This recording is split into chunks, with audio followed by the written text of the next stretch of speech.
चले जी। अच्छा जी, आपके सामने बेटा कह रहा है write down 0.45 as a fraction in slowest term. Very easy question. आपको फ्रैक्शन में कन्वर्ट करना है किसी डेसिमल को, तो डेसिमल को जितना आप आगे शिफ्ट करेंगे उतने नीचे जीरोस बढ़ते जाएंगे। ये 0.45 है ना, आपने डेसिमल को एक डिजिट आगे करा, फिर 2 डिजिट आगे करा, तो देखो बेटा हमारे पास ये 45/100 हो गया। अगर आपने इसको ऐसे ही लिख दिया तो मार्क्स नहीं मिलेंगे, क्योंकि उसने बोला इन इट्स लोएस्ट टर्म। तो बेटा आपने इसको कैंसिल आउट भी करवाया। आपने बोला सर 5 9s एंड 5 20s, तो 9/20 हमारे पास बेटा इसकी सिंप्लीफाइड फॉर्म निकलकर आ गई। अच्छा, फिर यहां पर आपको एक और चीज बताता चलूं बेटा आज की क्लास में कि write these fraction in order of size starting with the smallest. अब यहां पर बेटा हमें स्मॉलेस्ट नंबर चूज करना है विदाउट कैलकुलेटर। तो एक टेक्निक जरा समझ लें, हम करते क्या है, टेक्निक समझ लें। करना क्या होता है, टेक्निक ये बेटा कि आप सबके डिनोमिनेटर सेम कर दें। कैसे यार, 5 10 और 20 का एलसीएम कितना होता है, 20 होगा।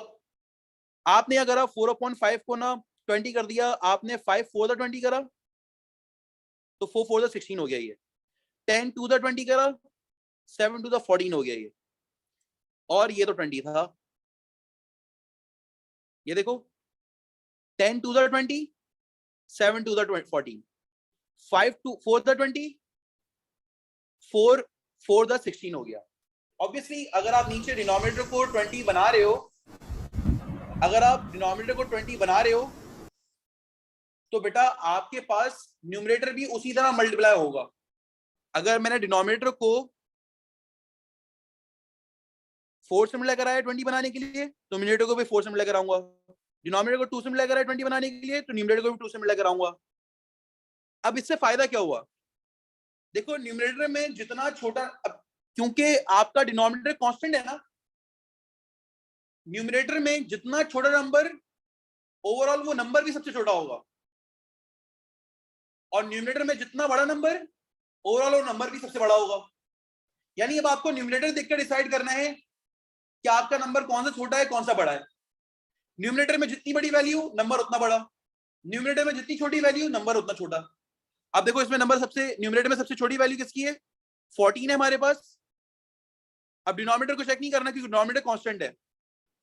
न्यूमरेटर में सबसे छोटी वैल्यू 14 है इन तीनों में, तो बेटा अब आपके पास सबसे स्मॉलेस्ट नंबर 7/10 था। यहां पर आप लिखोगे यहां पर 7/10। फिर उससे बड़ा नंबर कौन सा है, 16/20, तो हमारे पास से बड़ा नंबर होगा 4/5। हम एक्चुअल नंबर लिखेंगे, ये हमारी कैलकुलेशन वाला नंबर नहीं लिखेंगे, हमारी टेक्निक वाला नंबर नहीं लिखेंगे।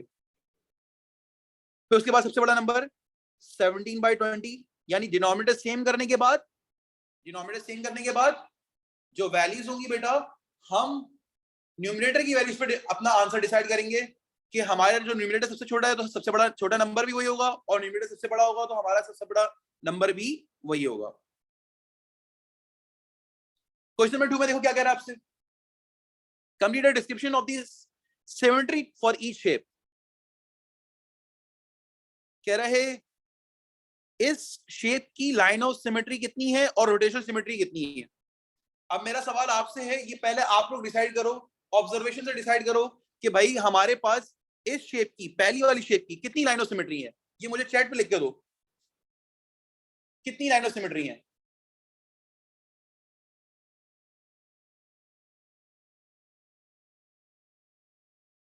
पहली वाली शेप की कितनी लाइन ऑफ सिमेट्री है।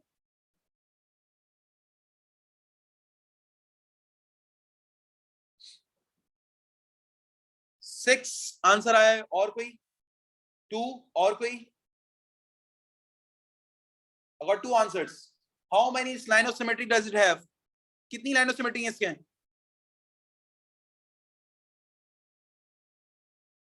अली से 3, ज़ैनब 6, 2 6 6। Okay let's see.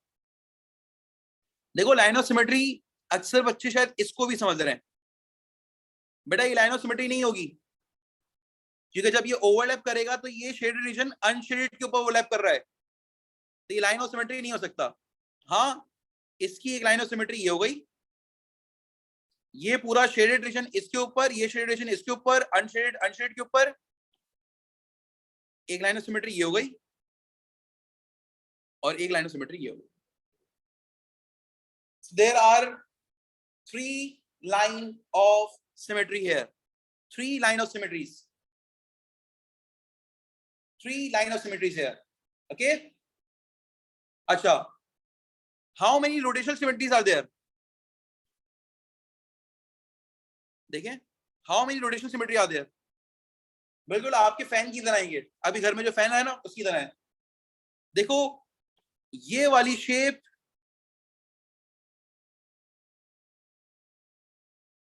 जब रोटेट करेगी विद इन 360 तो एग्जैक्टली सेम शेप यहां पर आ जाएगी, एग्जैक्टली सेम शेप यहां पर आ जाएगी, फिर वापस से वही शेप निकल के यहां पर आ जाएगी. तो बेटा इसकी रोटेशनल सिमेट्री हमारे पास 3 है. रोटेशनल सिमेट्री क्या है कि आप 360 के अंदर रोटेशन करें, 360 तक रोटेट करें, एग्जैक्टली सेम शेप रिपीट हो, एग्जैक्टली सेम शेप रिपीट हो. तो बेटा आपके पास ये इसकी रोटेशनल सिमेट्री 3 हो जाएगी. अनशेड के ऊपर ओवरलैप करेगा, शेडेड रीजन के ऊपर ओवरलैप करेगा. ठीक है ना. तो यहां पर बेटा इसकी रोटेशनल सिमेट्री क्या है 3 है. ये देखो पहले ये था, देखो 2 एग्जैक्टली सेम शेप रिपीट हो रही है, 3 और ये देखो 2 और ये 3 सही ना. 3 दफा हमारे पास एग्जैक्टली सेम शेप रिपीट हो रही है 360 तक. एंगल ऑफ रोटेशन कितना होगा, कितनी, ये पूछा नहीं है, मैं ऐसे ही बता रहा हूं, कितने डिग्री पर सेम शेप रिपीट हो रही है. तो बेटा आप 360 डिवाइड बाय रोटेशनल सिमेट्री कर दो 120 डिग्री. 120 डिग्री पर सेम शेप रिपीट होगी. आप 120 डिग्री घुमाओगे सेम शेप रिपीट होगी, फिर 120 डिग्री घुमाओगे सेम शेप रिपीट होगी, फिर 120 डिग्री घुमाओगे सेम शेप रिपीट होगी. इस तरह 3 दफा होगा.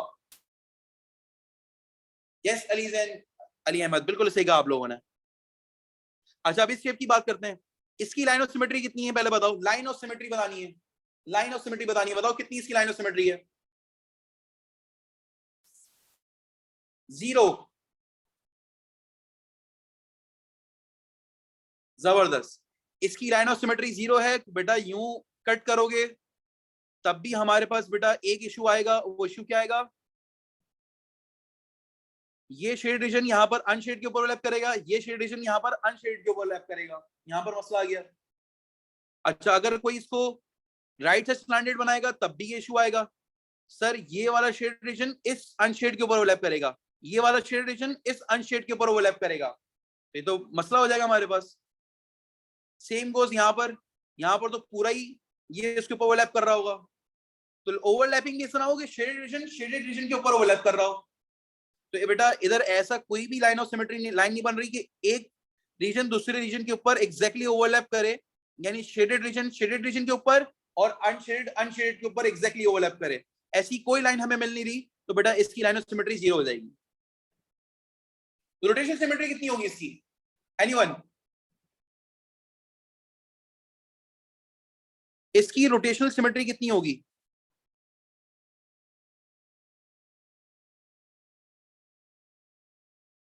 चैट पे लिख के मुझे बताएं रोटेशनल सिमेट्री कितनी होगी बेटा. सब पार्टिसिपेट करें, गलत बता दें कोई मसला नहीं है, लेकिन इसकी रोटेशनल सिमेट्री कितनी होगी. 2 या 0. 2 होगी, 1 2 2 2. Okay let's see. ये देखो बेटा मैं इसको, अगर ये रोटेशनल सिमेट्री 2 है, वैसे तो मैं इसको देखो पहले 90 डिग्री घुमाता हूं. ये देखो 90 डिग्री रोटेट करा, क्या सेम शेप रिपीट हुई, नहीं सर. फिर मैंने 180 डिग्री रोटेट करा, क्या सेम शेप रिपीट हुई, हाँ. फिर मैंने इसको 180 डिग्री 90 डिग्री रोटेट करा, क्या सेम शेप रिपीट हुई, नहीं. फिर मैंने 90 डिग्री रोटेट करा, क्या सेम शेप रिपीट हुई, नहीं. यहां कितनी तरफ हुई हमारे पास, 2 दफा बेटा हमारे पास सेम शेप रिपीट हुई है. तो ये 360 पे तो लाजमी होनी है और एक 180 डिग्री पे हुई थी. तो देखो हमारे पास 2 टू ऑर्डर 2 की बेटा रोटेशन सिमेट्री है। रोटेशन सिमेट्री कितनी है यहाँ पर? 2 है हमारे पास, ठीक है ना। तो ये हमने 360 रोटेट करने के बाद देख लिया। आप चाहे तो ट्रेस पेपर यूज करते हुए देख लें। वैसे बच्चे देखो, आप लोग ऑब्जर्वेशन से ही बता रहे हैं ना मुझे, तो जितनी ज्यादा वर्किंग करोगे उतनी ज्यादा ऑब्जर्वेशन भी अच्छी हो जाएगी। आपके पास ट्रेस पेपर की अक्सर बच्चों को जरूरत भी नहीं पड़ती, लेकिन ये है कि आप ट्रेस पेपर से भी इसी तरह कर सकते हैं जिस तरह अभी मैं घुमा रहा था। आप ट्रेस पेपर पे शेडिंग कर आप बिल्कुल इसी तरह बेटा काम को कर सकते हैं। ठीक है जी, आगे बढ़ते हैं।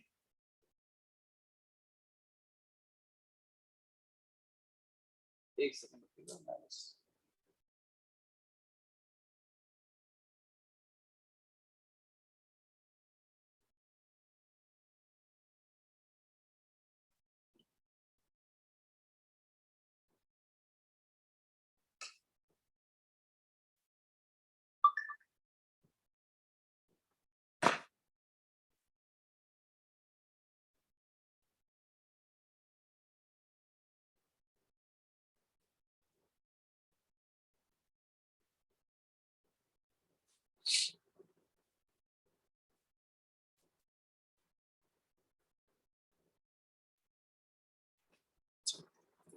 अच्छा जी, आगे बढ़ते हैं।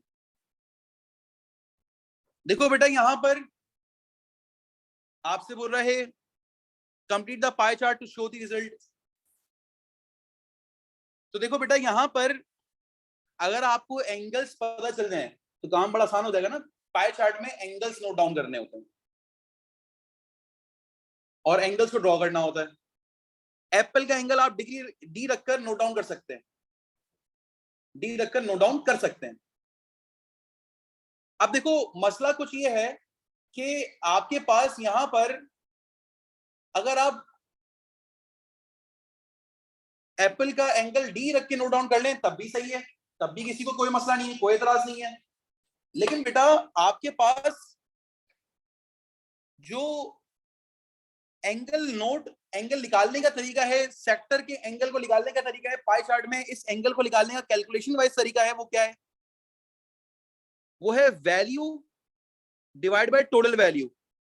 इनका सम कितना है? इनका सम है 60 डिग्री, 60 है हमारे डिग्री कह रहा हूं।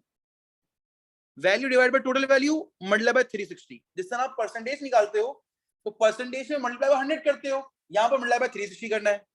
ये देखो, 25 divide by 60 multiply by 360, 15 divide by 60 multiply by 360। तो देखो कैलकुलेशन में किस तरह कर रहा हूं, बहुत इजी कैलकुलेशन है। 0 से 0 कैंसिल, 6 1 जा 6 जा 36, ये जाएगा 120 डिग्री। 0 से 0 कैंसिल, 6 1 जा 6 जा कैंसिल, 25 6 जा 25 6 जा हमारे पास बेटा होता है 150 डिग्री।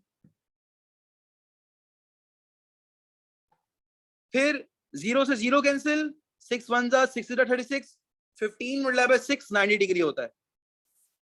तो बेटा आपके पास यहां पर आपको बेटा ये एंगल ड्रॉ करना है, यानी आपको ये पता चल गया कैलकुलेशन से कि यहां पर एप्पल का एंगल 120 डिग्री है। अव्वल तो आपको ये पता चल गया। अब अगर ये एप्पल का एंगल 120 डिग्री है तो बाकी एंगल्स 150 और 90 हैं, उनको ड्रॉ करना है आपने। तो बेटा उनको आप ड्रॉ किस तरह करेंगे, जरा वो चेक कर लेते हैं। अच्छा, उनको ड्रॉ किस तरह करेंगे, उनको जरा चेक कर लेते हैं। देखिएगा अगर आप, मैं यहाँ पर स्क्रीन शेयर करूंगा। स्क्रीन शेयर करने के बाद मैं आपको ड्राइंग दिखाऊंगा, ताकि अक्सर बच्चे इसमें भी थोड़ी गलती कर देते हैं। सर डी की प्लेसमेंट किस तरह करनी है, सर डी की प्लेसमेंट किस तरह करनी है, तो उसमें भी बच्चों की अक्सर गलतियां हो जाती हैं। आए वो जरा गलती ना हो, वो चीज मैं आपको दिखा देता हूँ। अक्सर बच्चों को इसमें आता है सर डी की प्लेसमेंट किस तरह करनी है, वो डी की प्लेसमेंट मैं आपको दिखा देता हूँ।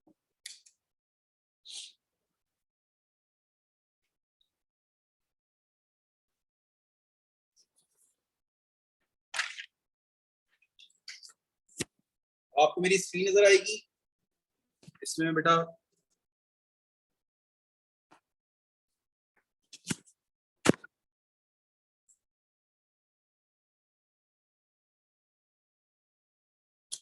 ये देखिएगा, पहले एप्पल का एंगल दिखाता हूं, देखो 120 डिग्री है। आपने किसी भी एक लाइन के ऊपर अपना जीरो ओवरलैप करना है, डी का जीरो ओवरलैप करना है। ये देखो किसी भी एक लाइन के ऊपर, या तो यूं कर ले और आप यूं कर देना, देखो एंगल एग्जैक्टली 120 डिग्री बन रहा है। देखो एंगल एग्जैक्टली 120 डिग्री बनेगा।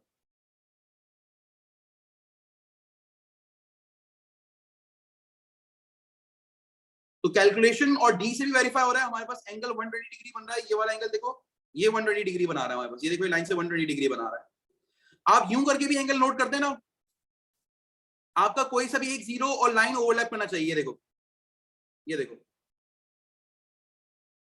यूं भी करते तो कोई मसला नहीं था, लेकिन आप जीरो कौन सा वाला लोगे जहां पर जीरो और लाइन ओवरलैप कर रही है। देखो जीरो और लाइन ओवरलैप कर रही है, आप ये पूरा एंगल लेते हुए जाओगे। दरअसल ये मेरा डी हिल गया और ये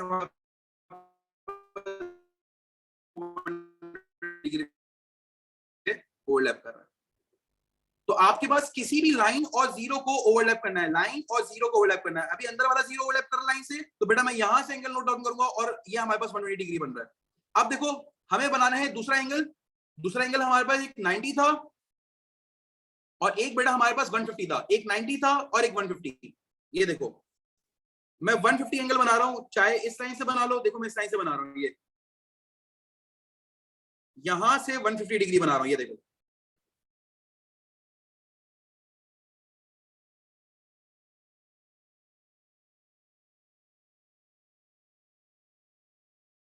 ये देखो, अब आपके पास देखो यहां पर ये वाला जीरो और लाइन ओवरलैप कर रहा है ना। अब इस लाइन को भूल जाओ, ये वाला जीरो लाइन ओवरलैप कर रहा है।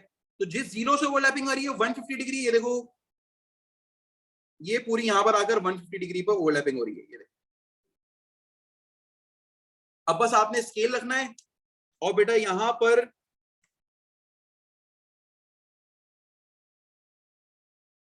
इनको आपस में ज्वाइन कर लेना है।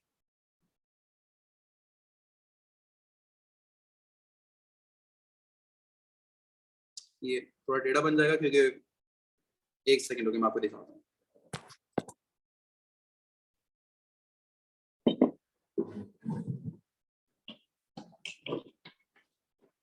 आपको इसका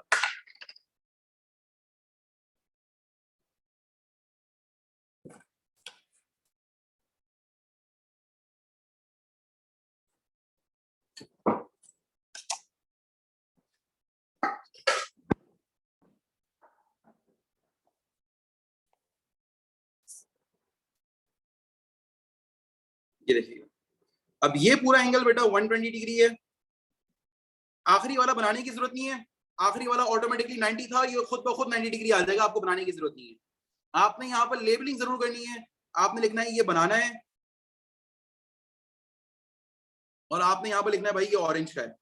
ये लेबलिंग जरूर करनी है आपको, इसके आपको 2 मार्क्स मिल जाएंगे। ठीक है जी, ये हमारे पास बेटा इसकी हमारे पास स्केचिंग थी। स्केचिंग नहीं बल्कि डायग्राम एग्जैक्ट बनानी है, तो स्केचिंग वगैरह तो कुछ भी नहीं है इसमें। आपने एग्जैक्ट इसको बनाना। आगे बढ़ जाते हैं। देखो बेटा आपने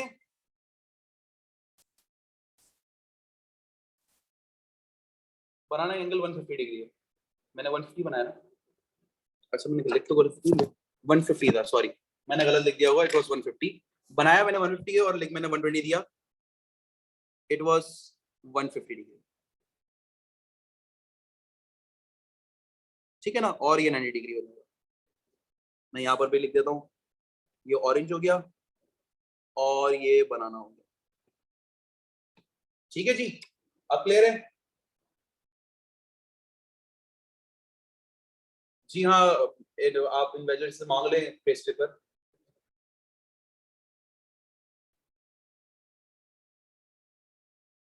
ठीक है जी, ये हमारे पास आगे बढ़ जाते हैं। अब कह रहे right,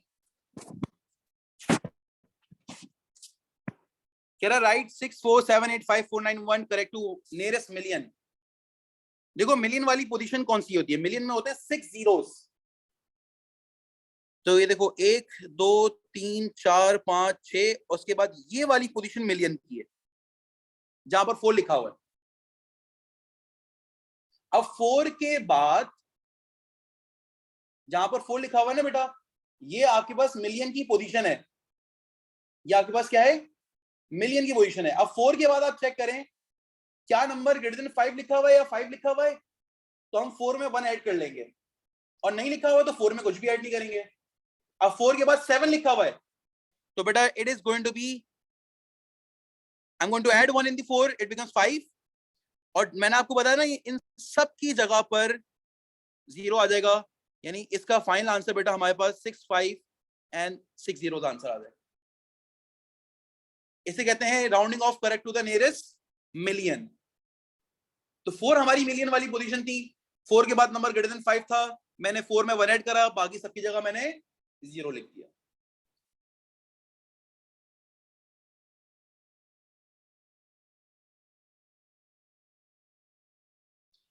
bye writing each number correct to one single figure, ये कल भी कराया था, देखो सवाल हर साल आ रहा है, ये दो साल कराया, दोनों में ही है सवाल कि आपके पास हर वैल्यू को 1 सिंगल फिगर में लिखो। देखो 67.5 में पहली सिंगल फिगर 6 है, इसके बाद नंबर ग्रेटर देन 5 है, इसमें बेटा हम लोग 70 हो जाएगा। ये डेसिमल से पहले वाले जीरोस लिखते हैं, डेसिमल के बाद वाला 0 नहीं लिखेंगे, 7 को एलिमिनेट करके 0 लिख देंगे, 8 को एलिमिनेट करके 0 नहीं लिखेंगे, कुछ भी नहीं लिखेंगे। 49.5 में पहला सिंगल फिगर कौन सा है, 4 है। अब 4 के बाद नंबर ग्रेटर देन 5 है, 4 में ऐड करा 5 हो गया, और 9 की जगह बेटा मैंने 0 लिख दिया, और डेसिमल के बाद जो 5 लिखा हुआ है उसको एलिमिनेट करके 0 नहीं लिखना। 0.187 स्क्वायर को छोड़ देंगे, अभी 0.187 में देखें पहला सेकंड फिगर कौन सा है, 1 है। क्या 1 के बाद नंबर ग्रेटर देन 5 लिखा हुआ है, जी हाँ, तो बेटा आप 1 में ऐड करेंगे, ये बन जाएगा 0.2, ये बन जाएगा 0.2। 8 की जगह 7 की जगह हम 0 नहीं लिखेंगे, क्योंकि डेसिमल के बाद के नंबर है जो एलिमिनेट हो रहे हैं, डेसिमल के पहले नंबर जो एलिमिनेट होंगे उनकी जगह 0 लिखेंगे, डेसिमल के बाद जो एलिमिनेट होंगे नंबर्स उनकी जगह 0 नहीं लिखेंगे। 8 की जगह 7 की जगह 0 नहीं लिखना, ये स्क्वायर अपनी जगह पर है। आए अब इसको मजीद सिंप्लीफाई करते हैं, 70 + 50 120 हो गया, 0.2 का स्क्वायर, ये 2/10 का स्क्वायर कर दें इसको। 0.2 का मतलब क्या होता है, 2/10 होता है। डेसिमल आगे जाएगा तो नीचे जीरोस बढ़ते जाएंगे, यानी डिनोमिनेटर भी फ्रैक्शन में आ रहा है हमारे पास। अच्छा, अब 120 एज इट इज रहने दिया, डिनोमिनेटर को सिंप्लीफाई कराया, 4/100 आंसर लिख दिया, 4/100। 4/100 को जब रेसिप्रोकल करेंगे तो 100/4 हो जाएगा, क्या हो जाएगा, 100/4 हो जाएगा। अब बस सिंप्लीफिकेशन करो, 4 1 जा 4 3 जा, ये हो गया 30 × 100, ये हो गया 3000, इसका आंसर आ गया 30 × 100, 3 with triple zeros, और बेटा 3000 हमारे पास का आंसर निकल कर आ जाएगा।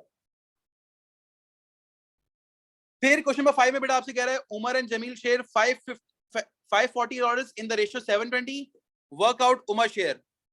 भाई उमर का शेयर 7 रेशियो इसका, तो 7 divide by total ratio multiply by the amount, total amount, तो 7 डिवाइड बाय 9 मल्टीप्लाई बाय 540, ये उमर का रेशियो है, ये टोटल रेशियो है।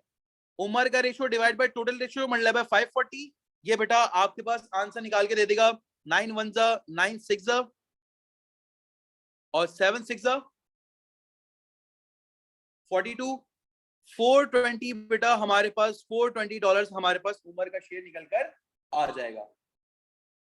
ठीक है, आई होप यहां तक की बात में मसला नहीं होगा। अगला पार्ट जो है यहाँ पर वो लिखा हुआ है increase 40 in the ratio 5:8।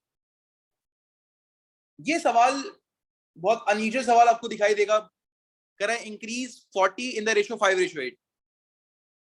Ratio की मदद से इंक्रीमेंट करना, देखो परसेंटेज में इंक्रीज करना, परसेंटेज डिक्रीज हमने पढ़ा हुआ है। रेशियो की फॉर्म में बेटा इंक्रीज करना डिक्रीज करना ये कैसे करते हैं, इंक्रीज 40 को इंक्रीज करना है इस रेशियो में 5:8 में, याद रखिए यहां पर वर्ड है इंक्रीज करना, तो आप अपने रेशियो को 5:8 को लिखोगे 8/5 ऑफ 40, बड़ी वैल्यू रेशियो की ऊपर न्यूमरेटर में, छोटी वैल्यू रेशियो की बेटा डिनोमिनेटर में लिखोगे। बड़ी वैल्यू ऊपर, छोटी वैल्यू डिनोमिनेटर में, और इसको सिंप्लीफाई करोगे, मल्टीप्लाई बाय 40 करके सिंप्लीफाई कर लोगे, 5 1 जा 5, 8 जा, ये हो जाएगा बेटा 64। अगर यही सवाल, इसका आंसर आ जाएगा 64। अगर यही सवाल डिक्रीज का जाता, लेट्स से यही सवाल अगर डिक्रीज का होता, तो बेटा 5/8 और 40 निकालते, देखो आपके पास 40 की वैल्यू यहां पर इंक्रीज हुई है इसी रेशो की मदद से, और यहां पर देखो डिक्रीज हो रही होगी, 8 1 जा 8 5 जा 40, ये देखो आंसर आ जाएगा 25। तो इसी रेशो की मदद से बेटा वैल्यू डिक्रीज हो रही है, 40 डिक्रीज हो रहा है 25 में, इसी रेशो की मदद से बेटा 40 इंक्रीज हो रहा है 64 में। तो हमारा सवाल खैर यही था, इंक्रीज करना है, तो बेटा मैंने यहाँ पर इंक्रीज करके 64 लिख दिया, ये आपका आंसर है। नीचे वाला मैंने आपको बता दिया है कि अगर डिक्रीज करना हो तो बेटा आप छोटी वैल्यू रेशो के ऊपर लिखेंगे और बड़ी वैल्यू रेशो की नीचे लिखकर डिक्रीज कर देंगे आप आंसर, आपका आंसर डिक्रीज हो जाता है। और किसी उसी रेशो में देखो रेशो वाइज डिक्रीज होता है, हम परसेंटेज वाइज इंक्रीज और डिक्रीज करते हैं ना, यहां पर रेशो वाइज इंक्रीज और डिक्रीज कर रहे हैं।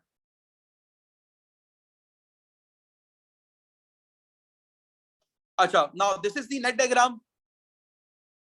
नेट डायग्राम में हमारे पास, इस नेट डायग्राम में इसने स्क्वायर बनाया हुआ है, बेसिकली ये एक क्यूबॉइड है, हमारे पास क्या है, क्यूबॉइड है। क्यूबॉइड की जो बेस दी हुई है बेटा, वो स्क्वायर दी हुई है इसने, ये बेस समझ लो और वो स्क्वायर दी हुई है। देखो बेटा क्यूबॉइड में दो तरह की क्यूबॉइड हो सकते हैं, जिनकी सारी लेंथ बराबर ना हो, जिनकी 3D शेप में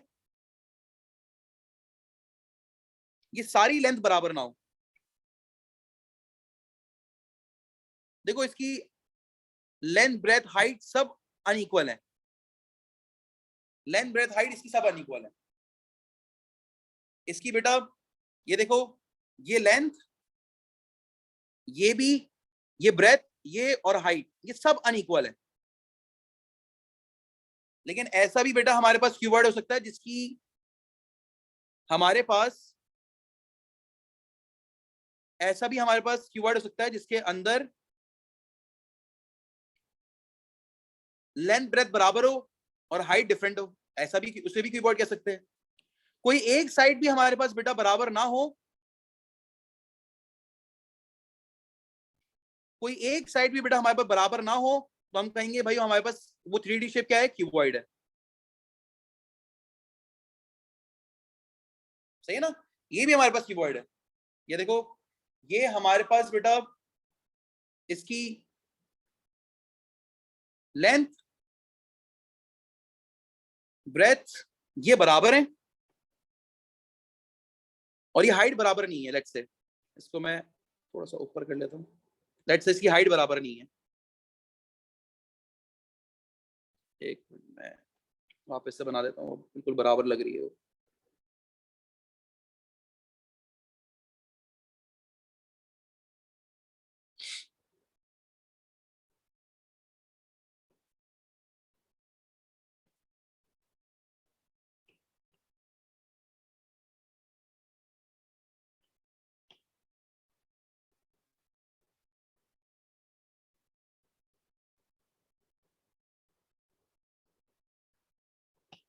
ठीक है, ये देख रहे हो, इसकी जो फ्रंट लेंथ है ये, और ये ब्रेथ, ये हाइट, ये आपस में बराबर है, ये आपस में क्या है, बराबर है। लेकिन ये लेंथ बराबर नहीं है, तो बेटा इसे भी हम क्यूबॉइड कहते हैं। क्या आपके पास दो साइड्स बराबर हो, तीसरी बराबर ना हो। अब मसला क्या है कि इन्होंने एक ये क्यूबॉइड की हमें शेप दे दी, उसकी स्क्वायर बेस दे दी है, ये स्क्वायर दे दी है, उसकी एक साइड दे दी है जो कि स्क्वायर है। इसका मतलब ये दोनों आपस में बराबर हैं, आपको दिख भी रहा है 4 लेंथ की हैं। अब इसकी हाइट हमें नहीं पता, क्यूबॉइड की हाइट नहीं पता, तो क्यूबॉइड की हाइट के लिए उसने वॉल्यूम दिया हुआ है। वॉल्यूम बेटा हमारे पास कितना दिया हुआ है, 48 सेंटीमीटर क्यूब। वॉल्यूम का फॉर्मूला होता है, अभी के लिए बहुत इजी तरीके से लिख लेते हैं, length breadth into height. Length हमारे पास 4 है, ब्रेथ 4 है, हाइट हमें नहीं पता। वॉल्यूम बेटा हमारे पास कितना है 48 है, और हाइट बेटा मेरे पास यहां पर निकल कर आएगी 48 डिवाइड बाय 4 डिवाइड बाय 4। तो 4 1 जा 4 1 जा 4, 4 2 जा 8, 4 1 जा 4, 4 3 जा 12। हाइट बेटा आपके पास 3 आ रही है। तो अब मैं ऐसे क्यूबॉइड बनाऊंगा कि बेटा उसकी हाइट क्या हो 3 बने। तो देखो बेटा मैंने यहां पर एक क्यूबॉइड का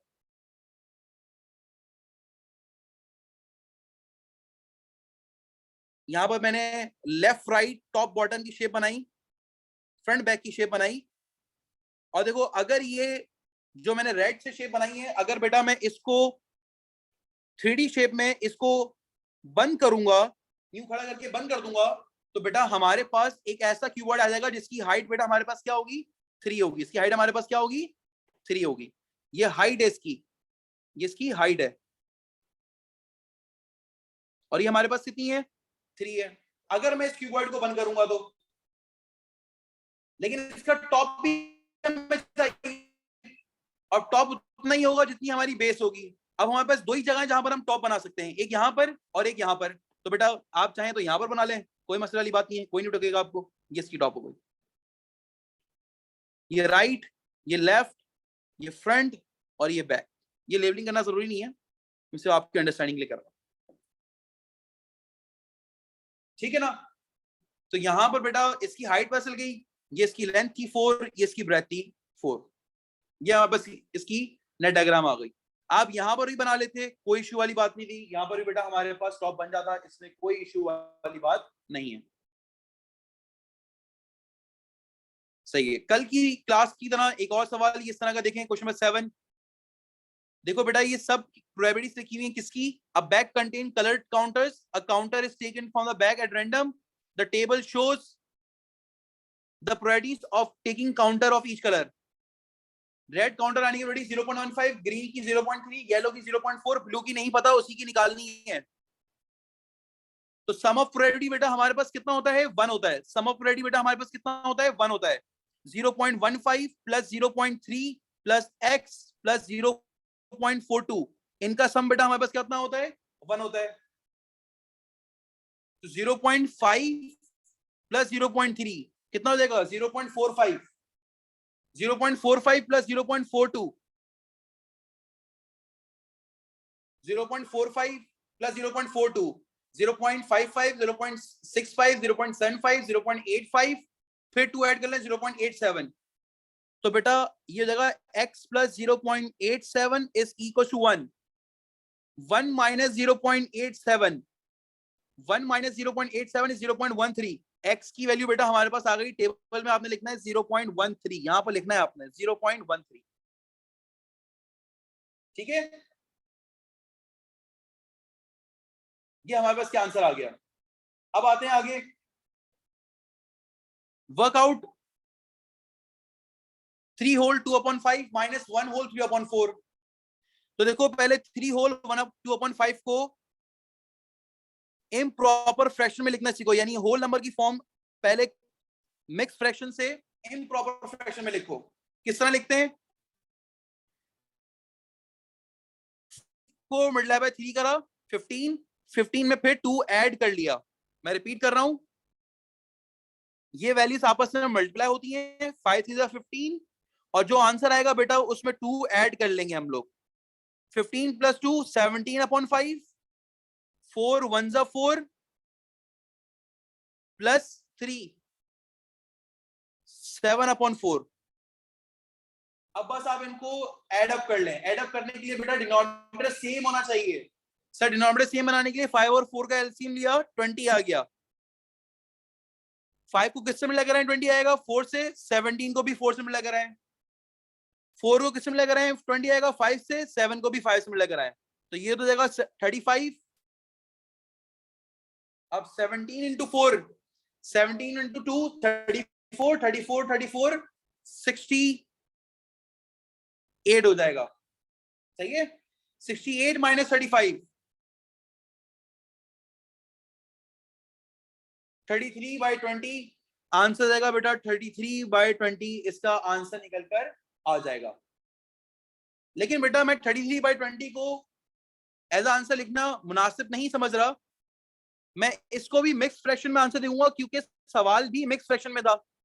तो इसका जब मैं मिक्स फ्रैक्शन करूंगा तो देखो 33 में कितने टाइम्स 20 आता है, 1 टाइम्स, और कितना रिमाइंडर होगा 13/20 हो जाएगा, ये 1 होल 13/20 हमारे पास आंसर आ जाएगा। क्योंकि 33 में 20 जो होता है ना वो एक दफा है, बाकी रिमाइंडर बच गया 33 - 20, 13 बच गया, तो आप यहां पर रिमाइंडर लिखते हो अपॉन 20। ठीक है जी, ये हमारे पास आंसर होता है। अच्छा, इसमें मैं आपके सामने अभी डायग्राम नहीं बना के दे रहा, मैं आपको सिर्फ कैलकुलेशन दिखा रहा हूं, यहीं पर भी आपको समझ में आ जाएगा। जैसे मिसाल के तौर पर ये बेटा क्वेश्चन आपसे क्या कह रहा है, दे रहा है आप कंपास यूज करें, आपके पास 1 सेंटीमीटर 1 किलोमीटर के बराबर है, यानी उसने आपको बी से सी की डायग्राम बना के दे दी, बी से की डायग्राम बना के दे दी है। अभी अगर मैं प्रिंट निकालूंगा तो प्रिंट में बेटा ये डायग्राम 9 सेंटीमीटर होनी चाहिए। अगर मैं सीआई के पेपर, सीआई का जो पेज है उसके हिसाब से प्रिंट निकालूंगा तो ये 9 सेंटीमीटर होनी चाहिए, क्योंकि 9 किलोमीटर बराबर होता है 9 सेंटीमीटर के, ये इसने लिखा हुआ है यहाँ पर,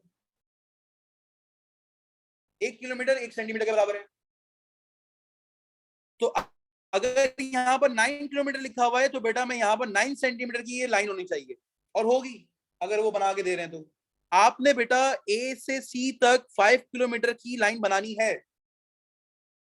5 किलोमीटर का मतलब है बेटा एक्चुअल ग्राफ में यहाँ पर आपने 5 सेंटीमीटर की लाइन बनानी है।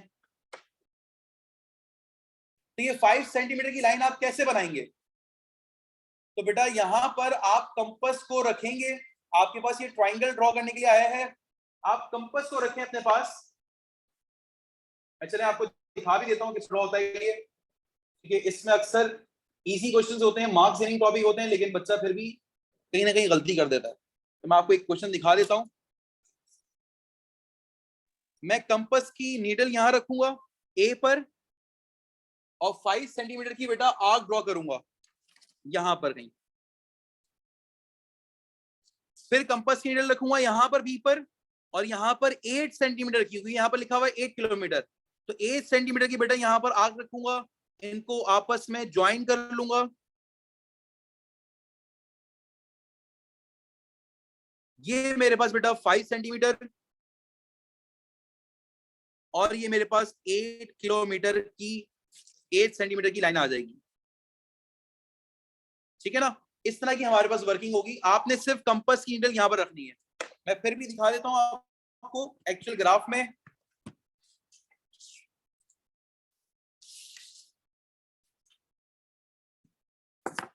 मैं सबसे पहले अपनी कंपास की नीडल को 5 सेंटीमीटर ओपन अप कर लेता हूं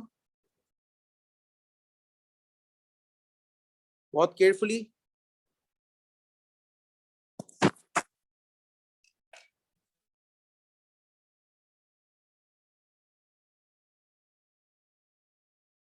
मैंने ऑलरेडी ओपन अप करी हुई है, कंपास नीडल यहां रखी, ये देखो मैंने आग डाल दिया।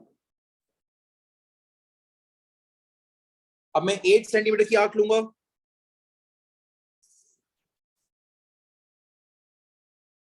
इसको ओपन अप करना है तो थोड़ा सा वेट करिएगा।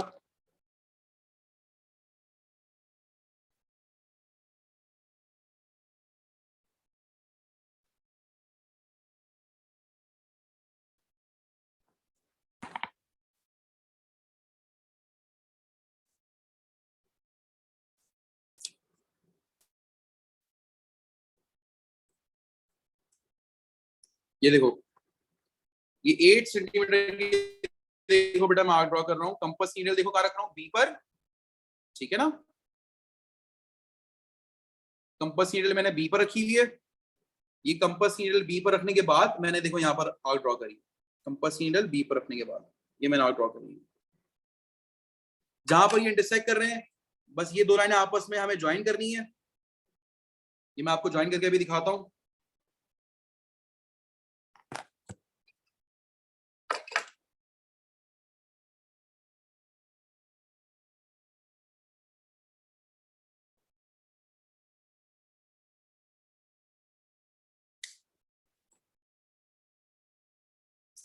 ये देखो मैंने ज्वाइन कर लिया।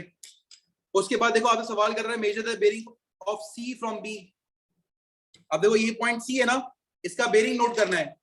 तो बेरिंग से मुराद ये है कि बेटा आपने डी लेना है,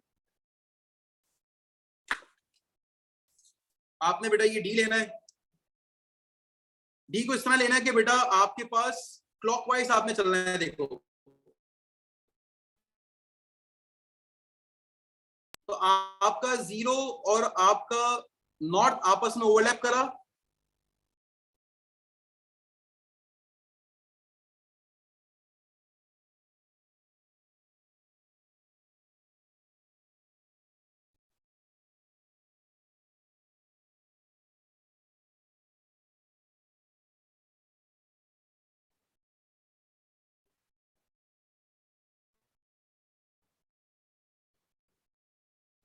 ये देखो नॉर्थ।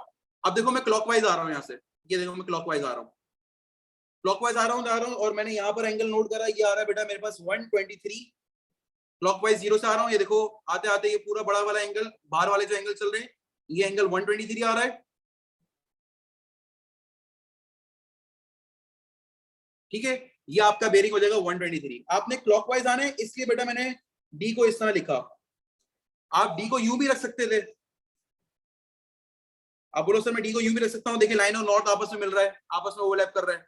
तो बेटा आप फिर इस फॉर्म में एंटी क्लॉकवाइज आते हैं, बेरिंग में हम क्लॉकवाइज आते हैं, इसलिए बेटा मैंने डी को यूं रखा था, इस वजह से मैंने डी को यूं रखा है। और बेटा ये देखो हम क्लॉकवाइज आ रहे होंगे फिर यहाँ पर, इसे कहते हैं क्लॉकवाइज डायरेक्शन। ठीक है ना, तो हमने बस यहाँ पर मेंशन कर देना है कि हमारे पास एंगल जो है वो 123 आ रहा था, हमने बस ये चीज यहाँ पर मेंशन कर लेनी है।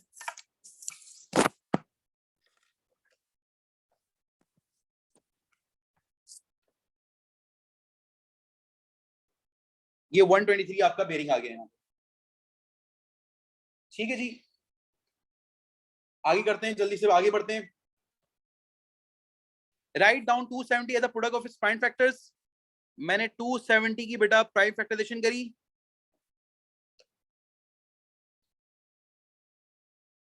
मैंने सबसे पहले इसको 2 से डिवाइड करा है, 2 1 जा 2, 2 3 जा 6, 2 5 जा 10, 2 6 जा 12, 1 आगे किया 15, 2 से डिवाइड, 1 डिवाइड 2 से डिवाइड नहीं हो सकता क्योंकि आगे एक और नंबर आ रहा है, तो मैंने 3 से ट्राई करा। 3 4 जा 12 होता है, रिमाइंडर 1 5 हो गया, 3 5 जा 15 हो गया। ये 3 4 जा 12 होता है, ये 13 लिखा हुआ था, 13 से बेटा 12 माइनस करा, 1 आगे फॉरवर्ड हो गया, तो ये 15 बन गया, 3 5 जा 15 हो गया। 3 1 जा 3 होता है, 1 आगे किया बेटा 15 बन गया, 3 5 जा 15 हो गया।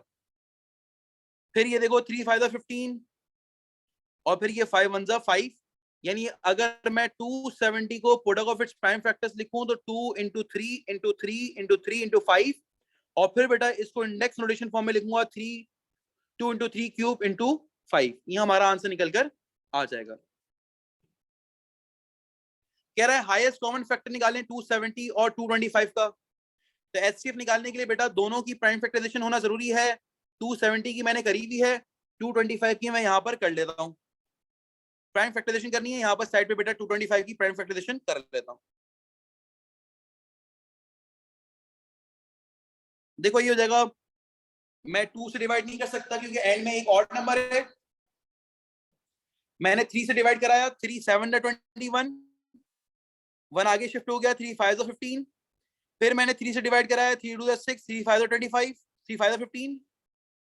फिर ये 3 से भी नहीं जा रहा था, अब 5 से चेक करा, 3 5 5 25 और ये 5 1 5, यानी 225 की प्राइम फैक्टराइजेशन है बेटा 3 into 3 into 5 into 5, यानी 3 स्क्वायर into 5 स्क्वायर। और 270 क्या है बेटा हमारे पास, 2 into 3 क्यूब into 5। एचसीएफ में किस तरह लिखते हैं, लास्ट क्लास में बताया था, एचसीएफ होता है common factor with the lowest power. Common factor with the lowest power, इधर 3 कॉमन है, लोएस्ट पावर क्या है 2, 3 स्क्वायर हो गया। 5 कॉमन है, लोएस्ट पावर क्या है बेटा 1, तो 3 स्क्वायर इंटू 5 बेटा आपके पास एचसीएफ निकल कर आ गया। 3 स्क्वायर इंटू 5 आपके पास एचसीएफ निकल कर आ गया। Common factor with the lowest power, 5 common था, लोएस्ट पावर क्या है 1, 5 की पावर 1 हमारे पास एचसीएफ में आ जाएगा। 3 कॉमन था, लोएस्ट पावर क्या है 2, वो हमारे पास एचसीएफ में निकल कर आ जाएगी। अच्छा अब ये क्वेश्चन है बेटा, इसमें आपको साइमल्टेनियस सॉल्विंग करनी है, ये भी बड़ा जरूर आता है। तो आप डिपेंड करता है एलिमिनेशन मेथड से कर लें या आप सब्स्टिट्यूशन मेथड से कर लें, ये आप पे डिपेंड करता है। तो यहां पर हम लोग एलिमिनेशन मेथड से कर लेते हैं। 5x + 2y = 7 हो गया। आपने x को सब्जेक्ट बना लिया यहाँ पर, या y को बना लें, जिसको आपको दिल चाहे आप सब्जेक्ट बना लें। इस जगह 7 - 2y, x की वैल्यू 7 - 2y/5 आ गई, ये x की वैल्यू आ गई आपके पास। इसको बेटा आप इक्वेशन नंबर 2 में पुट कर लें, ये इक्वेशन नंबर 2 थी, इसको इक्वेशन नंबर 1 नाम देते हैं। मैंने इक्वेशन नंबर 2 में पुट कर दिया इसको, यानी ये जगह 2x - 3y = 18। आपने x की जगह 7 - 2y/5 लिख दिया, सब्स्टिट्यूट कर दिया यहाँ पर, -3y = 18। अब यहाँ पर कुछ बातें गौर से सुन लें। मैंने यहाँ पर बेटा x की वैल्यू इक्वेशन नंबर 1 से उठाई और इक्वेशन नंबर 2 में इनपुट दे दी। ये देखो, ये x की जगह मैंने 7 - 2y/5 लिख दिया। अब ये बात याद रखिएगा बेटा कि ये 2 सिर्फ न्यूमरेटर से मल्टीप्लाई होगा, डिनोमिनेटर से मल्टीप्लाई नहीं होगा। ये 2 7 जा 14 हो जाएगा, 2 2 जा 4y हो जाएगा, ये बात याद रखिएगा। 5 नीचे एज इट इज रह जाएगा, 5 की आपको मल्टीप्लिकेशन करने की जरूरत नहीं है, सिर्फ न्यूमरेटर से मल्टीप्लाई होता है ये। अब आप एलसीएम ले लें, 3y के नीचे क्या लिखा हुआ है 1, 5 और 1 का एलसीएम कितना होता है 5 हो जाएगा। अब देखो 5 को किससे मल्टीप्लाई कराएं 5 होगा 1 से, न्यूमरेटर को भी 1 से मल्टीप्लाई करा दो, ये जगह 14 - 4y। 1 को किससे मल्टीप्लाई कराएं 5 आएगा, 5 से, न्यूमरेटर को भी 5 से मल्टीप्लाई करा दिया, 3y मल्टीप्लाई बाय 5, ये हो जाएगा 15y = 18। अब 14 - 4y - 15y -19y, और ये जगह 18 × 5, 18 × 5 होता है 90।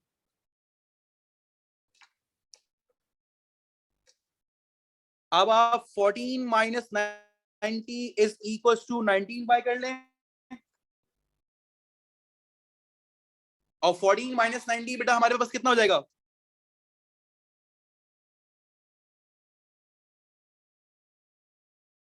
76 हो जाएगा, -76।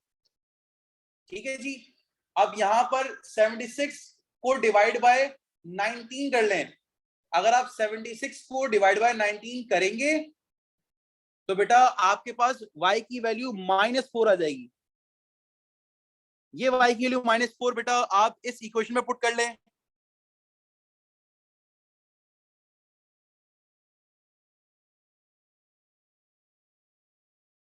y की जगह -4, ये बेटा 7 + 8/5 हो जाएगा, 7 + 8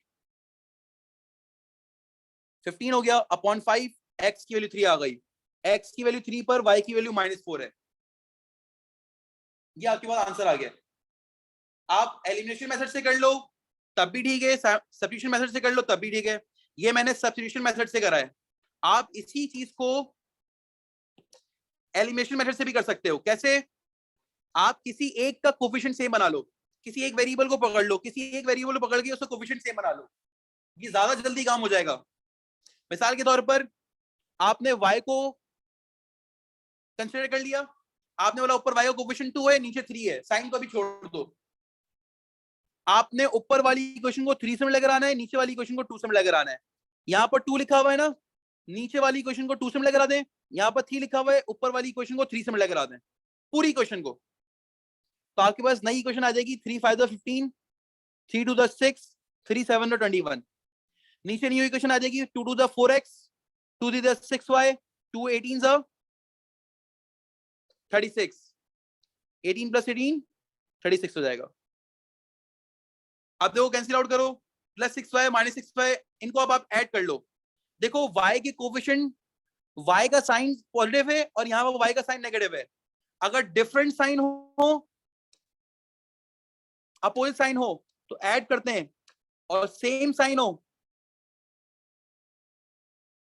तो सब्ट्रैक्ट करते हैं। तो पहले कोफिशिएंट सेम बनाया, पहले कोफिशिएंट सेम बनाए, अगर डिफरेंट साइन है, यहां पर पॉजिटिव यहां पर नेगेटिव है, तो हम क्या करेंगे, ऐड करेंगे। अगर सेम साइन होता तो बेटा सब्ट्रैक्ट कराते, ताकि बेटा 6y कैंसिल हो जाता।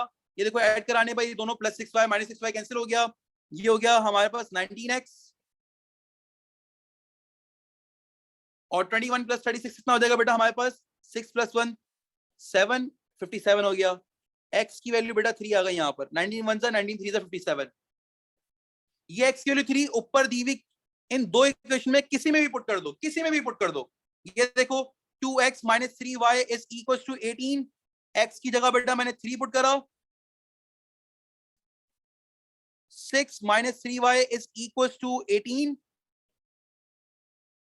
6 प्लस 18 यहां पर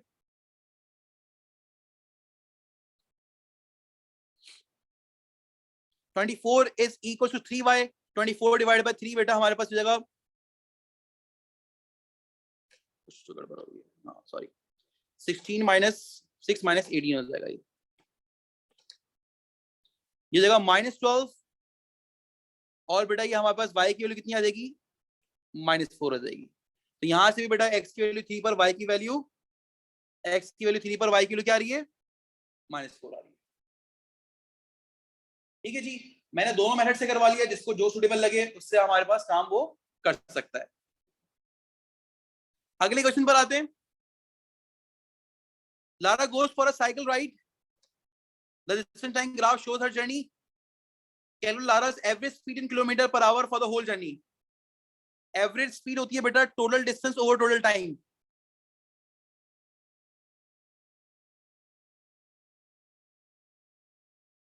याद रखें, total distance over total time ये average speed होती है। तो total distance देखो अगर आप कैलकुलेट करो तो एक टाइनी स्मॉल बॉक्स के बराबर है, 5 यूनिट का डिफरेंस है हर 5 बॉक्स के बाद, तो एक यूनिट, एक बॉक्स 1 यूनिट के बराबर है। तो यहां पर डिस्टेंस कितना हो जाएगा, 24 किलोमीटर, 24 किलोमीटर हो जाएगा ये। तो टोटल डिस्टेंस बेटा ट्रेवल करा 24 किलोमीटर, डिस्टेंस टाइम ग्राफ है। टोटल टाइम कितना हो जाएगा, आप देखो बेटा यहां से लेकर यहां तक, देख रहे हो, यहां से लेकर यहां तक ये टोटल टाइम है। ये टाइम कितना है, 10 से लेकर 11:30, 2.5 आवर्स। उसको चाहिए भी किलोमीटर पर आवर में, और मेरा भी 2.5 आवर्स लिखा हुआ है, ऊपर 24 किलोमीटर लिखा हुआ है। अब इसको बेटा सिंप्लीफाई करना है, 2.5 आवर्स को बेटा आपने सिंप्लीफाई करना है, ये जगह 25/10, और जब ये रेसिप्रोकल होगा तो ये जगह 10/25। हाँ इट इज 1.5, सॉरी मैंने 10 से लेकर, माय मिस्टेक, मैंने 1.5 लिख दिया। तो बेटा ये हो जाएगा 15 हो जाएगा, और ये यहाँ पर लो मैंने 15 लिख दिया, सही है ना। आप देखो 3 5 जा 15, 3 8 जा 24, ऐसा ही है ना। अब देखो बेटा 5 1 जा 5, 5 2 जा 10, 8 to the 16 kilometre per hour बेटा हमारे पास, 16 किलोमीटर पर आवर बेटा हमारे पास क्या आ रही है, स्पीड आ रही है, एवरेज स्पीड। अब देखो यहां पर पार्ट बी में, a car travel at a constant speed, constant speed से कार जा रही है, ये स्पीड टाइम ग्राफ है। कांस्टेंट स्पीड का मतलब ये है कि कार 10 मीटर पर सेकंड की स्पीड से 80 सेकंड तक जा रही है। तो देखो मैं 10 मीटर पर आया, 80 सेकंड सर इसी स्पीड से कार जा रही है, देखो 80 सेकंड तक, ये देखो मैंने एक स्ट्रेट लाइन बना ली। कांस्टेंट स्पीड है ना यहाँ पर, थ्रू आउट कांस्टेंट स्पीड है 10, यहाँ पर भी स्पीड 10 है, यहाँ पर भी 10 है, यहाँ पर भी 10 है, यहाँ पर भी 10 है, कांस्टेंट स्पीड है आपके पास।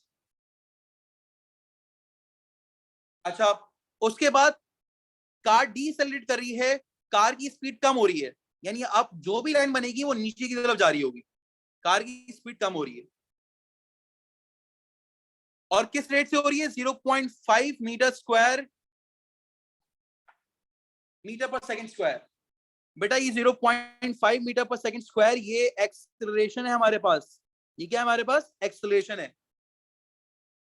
स्पीड टाइम ग्राफ में एक बात याद रखिएगा, स्पीड टाइम ग्राफ में अगर आप किसी भी लाइन का ग्रेडियंट निकालते हैं, that gradient is equal to acceleration. तो उसने बोला गाड़ी कार जो है वो 80 सेकंड के बाद डीसेलेरेट कर रही है 0.5 मीटर पर सेकंड की एक्सेलरेशन से। एक्सेलरेशन बोलो या ग्रेडियंट बोलो, बात एक ही है। तो देखो मुझे इतना पता है कि कार जब डीसेलेरेट करेगी तो 10 से इसकी स्पीड नीचे आती जाएगी आती जाएगी आती जाएगी। अब डायरेक्ट तो नीचे नहीं आ रही, कुछ टाइम लेगी, या तो यहां पर आके खत्म होगी, या तो यहां पर आके जीरो होगी, या तो यहां पर आके जीरो होगी, या तो यहां पर आके जीरो होगी। तो देखो एक्सेलरेशन 0.5 दी हुई है, एक्सेलरेशन ग्रेडियंट को कहते हैं। ग्रेडियंट का बेटा हमारे पास फॉर्मूला ये भी होता है, राइज ओवर रन, या आप यूं कह लो फॉल ओवर रन। ऊपर से नीचे आ रहे हैं तो फॉल ओवर रन। ग्रेडियंट का हो या एक्सेलरेशन का हो 0.5 है। फॉल मेरे पास जो भी होगा वो 10 से ही होगा। जितना भी ये डिस्टेंस होगा बेटा ये फॉल है हमारे पास, ये 10 है हमारे पास। तो बेटा ये फॉल हो गया 10। रन कितना है मुझे नहीं पता, कितना आप यहां से यहां तक रन कर रहे हो ये मुझे नहीं पता। तो बेटा रन की वैल्यू 10 डिवाइड बाय 0.5 20 आ जाएगी। यानी देखो मैं फॉल करूंगा 10, 20 रन करूंगा तो इस पोजीशन पर आ जाऊंगा। यानी देखो हमारे पास 0.5 डीसेलरेशन है, 0.5 मीटर पर सेकंड स्क्वायर डीसेलरेशन है। कार बेटा 0.5 मीटर पर सेकंड स्क्वायर की डीसेलरेशन से यहां पर आकर स्टॉप हो रही है। तो यहां पर बेटा आपके पास फॉल था 10, रन था 20, फॉल था 10, रन था 20, 20 आपके पास ये टाइम को रिप्रेजेंट कर रहा है, फॉल बेटा ये हमारे पास स्पीड को रिप्रेजेंट कर रहा है। तो यहां पर जो बेटा आपने ग्रेडियंट निकाला, एक्सेलरेशन निकाली, ये ग्रेडियंट या एक्सेलरेशन बेटा सेम चीज है। स्पीड टाइम ग्राफ में मैंने ग्रेडियंट की जगह 0.5 ही रख दिया, मैंने फॉल की जगह बेटा 10 रख दिया, और रन की जगह बेटा मैंने 20 निकल कर आ गया। यानी फॉल 10 था, रन 20 था। हमारे पास बेटा आंसर आ जाएगा 0. आंसर आ जाएगा बेटा, यहां पर आप नॉक कर लेंगे, यहां पर आप क्रॉस बना लेंगे, और ये बेटा मेरे पास का स्पीड टाइम का ग्राफ निकल कर आ गया।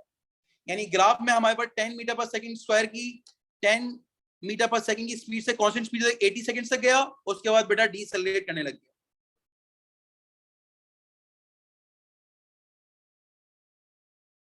अब बेटा आपसे कह रहा है आप इसको 13 पार्ट ए, इसको बेटा आप स्टैंडर्ड फॉर्म में लिखो।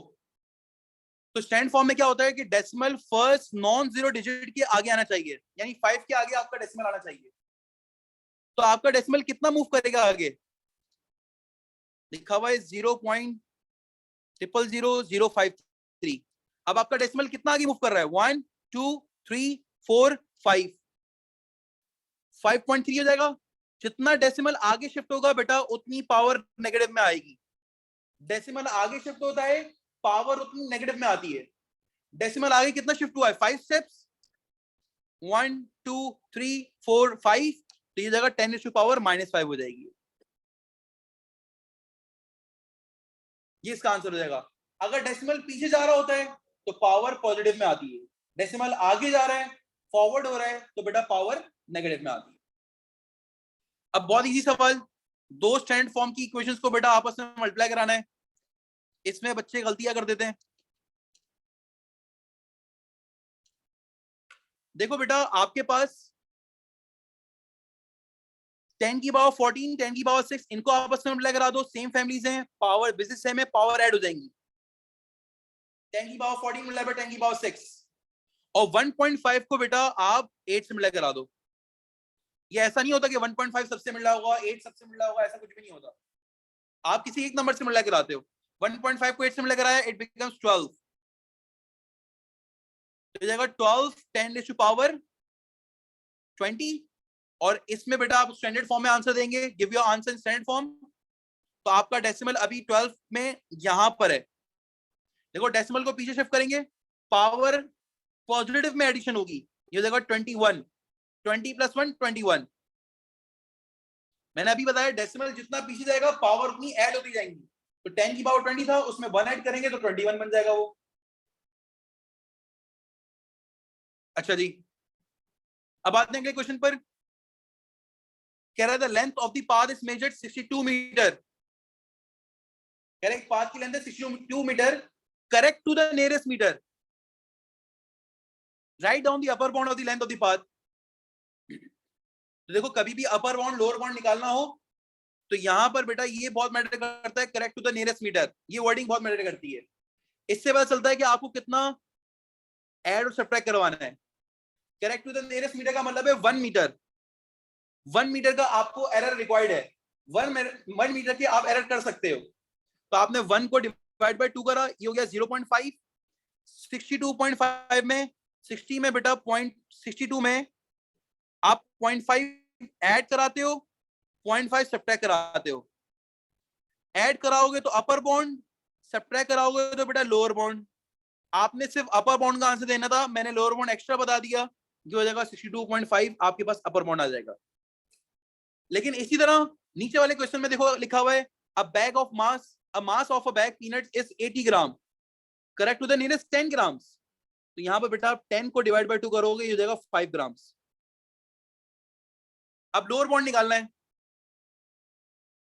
अब देखो यहां पर लोअर बाउंड किसका निकालना है, lower bound of for the mass of 5 of these of peanuts bags, यानी इस तरह के 5 पीनट्स बैग का लोअर बाउंड निकालना है। तो बेटा एक का हो जाएगा 80 में से -5 करा 75 हो गया, एक का लोअर बाउंड हो गया। 5 का कितना हो जाएगा, हर किसी का 75 होगा, 75 मल्टीप्लाई बाय 5, 75 मल्टीप्लाई बाय 5, यानी सबका निकालना है आपने, किसी एक का नहीं, आपने सबका निकाल के देना है। ये जगह 375, ये 5 बैग का मिलाकर लोअर बाउंड आ गया। एक बैग का उसने करेक्ट टू द नियरेस्ट दिया हुआ है, इसने 5 बैग का करेक्ट टू द नियरेस्ट नहीं दिया हुआ, इसने एक बैग का दिया हुआ है करेक्ट टू द नियरेस्ट। तो आप एक बैग का correct to the nearest lower bound निकालोगे, ये हो जाएगा 75, उसको मल्टीप्लाई बाय 5 कर दोगे। बच्चे अक्सर करते हैं 80 को मल्टीप्लाई बाय 5 करा और फिर उसमें 5 सब्ट्रैक्ट करते हैं, ऐसा नहीं करना।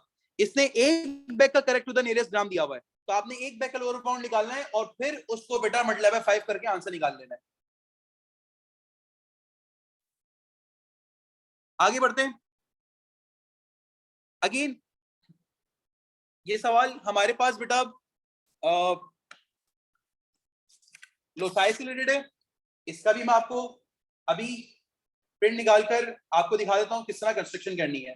लेकिन पहले थोड़ी सी वर्किंग समझ लें, ताकि जब मैं वर्किंग कर रहा हूं तो आपको समझ में आए कि मैं ऐसी चीज क्यों कर रहा हूं, जो वहां पर लिखी हुई है उसके अगेंस्ट में ऐसा क्या ड्रॉ कर रहा हूं। देखो बेटा सबसे पहले कह रहा है construct the locus, it says construct the locus of the point inside the quadrilateral that are 6 cm from S। एक पॉइंट से अगर कोई पाथ बनाना है तो बेटा वो बनता है सर्कल, यानी S से बेटा मैं 6 सेंटीमीटर पे एक सर्कल बनाऊंगा, यहां पर 6 सेंटीमीटर पे एक सर्कल बनाऊंगा। अभी दिखा दूंगा आपको, थोड़ी देर में आपको दिखाता हूं मैं ये। और यहां पर पार्ट 2 में कह रहा है equal distance from QP and QR। मैंने अभी थोड़ी देर पहले बताया कि दो लाइन से इक्वल डिस्टेंस पे कोई बात बनाना होता है, कोई पाथ बनाना होता है, उसे हम कहते हैं, दो लाइनों से अगर इक्वल डिस्टेंस पे कोई पाथ बनाना होता है उसे हम कहते हैं एंगल बाइसेक्टर। क्या कहते हैं, एंगल बाइसेक्टर। QP QR लिखा हुआ है, तो बेटा आप Q पर, Q कॉमन पॉइंट है, यहां पर बेटा आप आर्क ड्रॉ करेंगे, यह ड्रॉ करेंगे, फिर यहां पर एक और ड्रॉ होगी, ये ड्रॉ होगी। आपने बेटा ये पूरा एंगल बाइसेक्टर बनाना है, ये पूरा एंगल बाइसेक्टर बन रहा है। फिर आपने शेडिंग करनी है, वो शेडिंग मैं आपको दिखाता हूं। सबसे पहले बेटा मैं यहाँ पर सर्कल बनाऊंगा 6 सेंटीमीटर का, मैं आपको दिखाता हूँ। पहले मैं कंपास को ओपन अप करना लगाऊं 6 सेंटीमीटर पर, मैं भी आपको ड्राइंग दिखाता हूँ इसकी।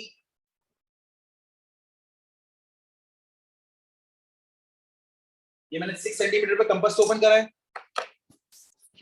मैं आपको इसकी ड्राइंग दिखाता हूँ मैं किस तरह इसकी ड्राइंग बना रहा हूँ।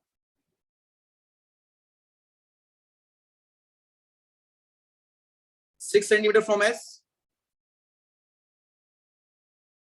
अच्छा क्योंकि मैं इंटरेस्टेड हूं सिर्फ ट्राइंगल, सिर्फ और सिर्फ इनसाइड डी क्वाड्रेटल, क्योंकि उसने लिखा हुआ है, देखो नीचे इसने लिखा हुआ है यहाँ पर इनसाइड डी क्वाड्रेटल, देखो यहाँ पर लिखा हुआ है इनसाइड डी क्वाड्रेटल। तो मैं पूरा सर्कल बनाने में इंटरेस्टेड नहीं हूँ, मैं बस इनसाइड डी क्वाड्रेटल में इंटरेस्टेड हूँ। तो मैंने देखो यहाँ पर एक सर्कल बना लिया, सर्कल का पोर्शन बना लिया 6 सेंटीमीटर। फिर क्यू से बेटा एंगल बैक्टर बनाना है, तो किसी भी एक लेंथ को नोट कर लें आप। मैं जैसे किसी भी एक रैंडम लेंथ को बेटा बस आप नोट कर लें, और फिर यहाँ पर बेटा आपने यहाँ पर क्यू पर कंपास रखना है, या आपने आंख लगाई, कंपास को ना हिलाएं, यहां पर कंपास को रखा, आपने आर्क लगाई, ये कंपास को रखा, आपने ये आर्क लगाई,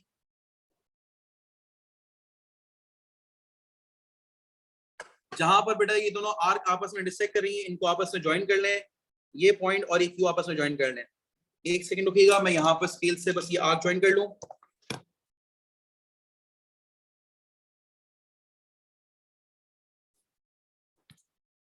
ये देखो मैंने आर्क ज्वाइन कर लिया। अब देखो आपने कह रहा है shade the region inside the quadrilateral containing the points that are more than 6 centimetre from S. S से 6 सेंटीमीटर के डिस्टेंस पर ये पूरा पाथ है, 6 सेंटीमीटर के इनसाइड ये पूरा पाथ है, ये लेस देन 6 सेंटीमीटर है, ये 6 सेंटीमीटर पर है, हम इंटरेस्टेड है मोर देन पर, मतलब हम सर्कल के बाहर इंटरेस्टेड हैं। अब सर्कल के बाहर क्वाड्रेंटल के अंदर वो रीजन, ये दो रीजन है, ये दो रीजन है जहां पर हम इंटरेस्टेड हो सकते हैं, ये वाला या ये वाला। सर्कल के बाहर closer to Q R than Q P. अब क्यू आर की क्लोजर, देखो ये हमने जो लाइन बनाई है एंगल बाइसेक्टर, ये बेसिकली दो पोर्शन बना रहा है। ये पोर्शन क्यू आर के करीब है, इस क्यू आर लाइन के करीब है, और ये पोर्शन बेटा इस क्यूपी लाइन के करीब है। तो क्यू आर लाइन के करीब बेटा ये हमारे पास पोर्शन है, हम इसको शेड कर देंगे, बहुत प्रॉपर शेडिंग करनी है, बाहर ना जाए शेडिंग, आपने बस इसको शेडिंग कर लेनी है, अच्छी तरीके से शेडिंग करिएगा। ये मैं खैर अभी रफ शेडिंग कर रहा हूं, आपने प्रॉपर शेडिंग करनी है। तो ये रीजन बेटा हमारे पास शेड होकर आ जाएगा, जो कि हमारे पास इन दोनों इक्वेशन को सेटिस्फाई करेगा।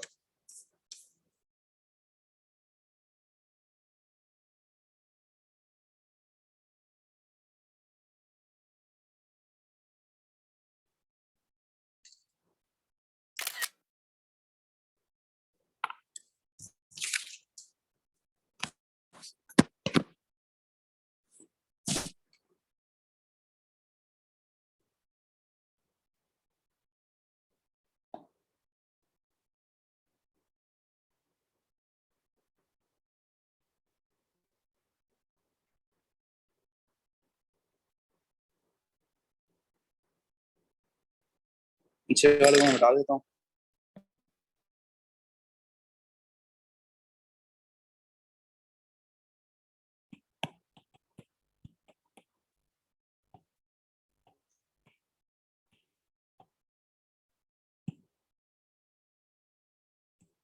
सही है, हमारा आंसर आ गया।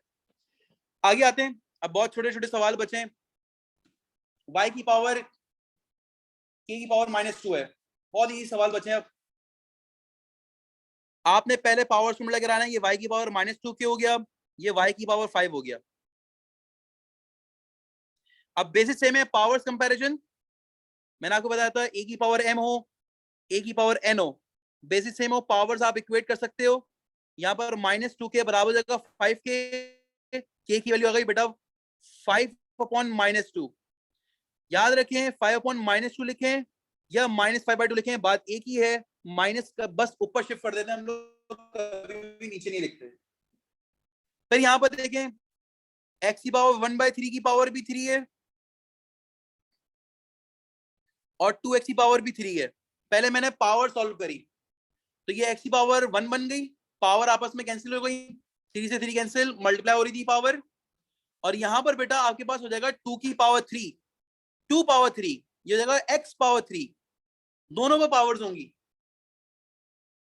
तो बेटा ये हो जाएगा x की पावर x/2 क्यूब 8, और यहां पर हो गया x पावर 3, ऊपर 1 पावर थी, नीचे पावर 3 थी, ये आपस में कैंसिल होकर क्या हो जाएगा 1/8x², 1/8x² बेटा आपकी पावर होगी, ये पूरा कैंसिल हो जाएगा, नीचे पावर, क्योंकि एक x हमारे पास कैंसिल हो चुका है। तो याद रखें बेटा ये सिंपलीफिकेशन है। अब आपके पास देखो यहाँ पे लिखा हुआ है in a sale the price of the code is reduced by 25%। एक कोड की प्राइस रिड्यूस हो चुकी है 25%। अब उसकी जो सेल प्राइस है वो 120 है। कह रहा है calculate the price of the coat before the sale. कह रहा है सेल से पहले इसकी प्राइस क्या थी। देखो सेल से पहले 100% उसकी प्राइस थी, that was x which I don't know। और सेल के बाद 25% डिस्काउंट के बाद 75% बेटा उसकी प्राइस थी 120। 100 में से 25% माइनस करा दिया, 75% आ गया क्योंकि आपने 25% डिस्काउंट ले लिया ना। तो ये 75% वाली अमाउंट है। तो आपने अब क्रॉस मल्टीप्लाई करा देना है। 100 multiply by 120, 75 multiply by x। अब बस इनको सिंपलीफाई करो। 100 multiply by 120 divide by 75 is equal to x। 25 3s are 25 4s are 3 1s are 3 4s are 12। तो बेटा ये हो जाएगा 160 डॉलर्स बेटा हमारे पास उसकी एक्चुअल प्राइस थी। मैं रिपीट कर रहा हूं, ये 75% अमाउंट है। ये सेल प्राइस 25% डिक्रीज करने के बाद की अमाउंट है। तो बेटा ये 75% अमाउंट है, ये 120 डॉलर्स है। आपने इनको क्रॉस मल्टीप्लाई करा देना है, you will get the answer. 100% amount before sale की अमाउंट थी ना। आप डिस्काउंट लेने से पहले जो अमाउंट होती है वो 100% अमाउंट है उसकी, वो 100% उसकी वैल्यू है। डिस्काउंट देने के बाद ये वैल्यू आ रही है 75% विच इज 120। आपने इनको आपस में पैरेलल में लिखा और क्रॉस मल्टीप्लिकेशन करा दें आप, आपके वो आंसर आ जाएगा x की वैल्यू 100% जो अमाउंट है बिफोर सेल की जो अमाउंट है वो है हमारे पास 160 डॉलर्स। अच्छा अब आपके पास बेटा यहां पर लिखा हुआ है y is inversely proportional to the cube of x। Inversely है 1/x क्यूब हो जाएगा। ये आप प्रोपोर्शनल का साइन हटाएंगे इक्वल्स टू और कांस्टेंट आ जाएगा, ये हो जाएगा k/x क्यूब। k की वैल्यू निकालने के लिए उसने आपको वैल्यू दी हुई है। वो कह रहा है भाई y की वैल्यू 24 है, जब आप x की वैल्यू 1/2 पुट कर दें तो ये 1/2 का क्यूब हो जाएगा। 24k डिवाइड बाय 1/2 का क्यूब 1/8 हो जाएगा। अब ये पूरा 1/8 24 से जाकर मल्टीप्लाई हो जाएगा, क्रॉस मल्टीप्लाई। 8 1 जा 8 3 जा 24। k की वैल्यू बेटा मेरे पास आ रही है 3। फॉर्मूला बन गया y is equals to 3/x cube. यहां पर k की जगह बस वैल्यू पुट करने को हम कहते हैं y in terms of x का फॉर्मूला निकल कर आ गया। So this is your final answer, y is equals to 3/x cube. Now find the value of y when x is 1/3। x की वैल्यू 1/3 है, मैंने x की जगह ऊपर 1/3 पुट कर दिया, 1/3 का क्यूब हो गया। ये हो रहा है 1/3 का क्यूब, 1 का क्यूब 1 ही होता है, 3 का क्यूब 27 हो गया। अब जब ये रेसिप्रोकल होगा 1/27 27 1 बना, y की वैल्यू बेटा हमारे पास 27 आ गई। x की वैल्यू 1 पर y की वैल्यू कितनी है 27 है।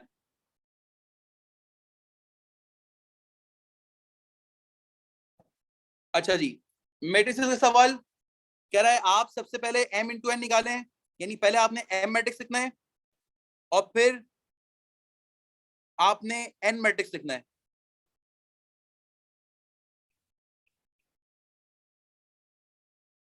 देखो क्या कह रहा है, on Monday 40 adults 20 children visit museum, on Tuesday 30 adults 35 children visit museum।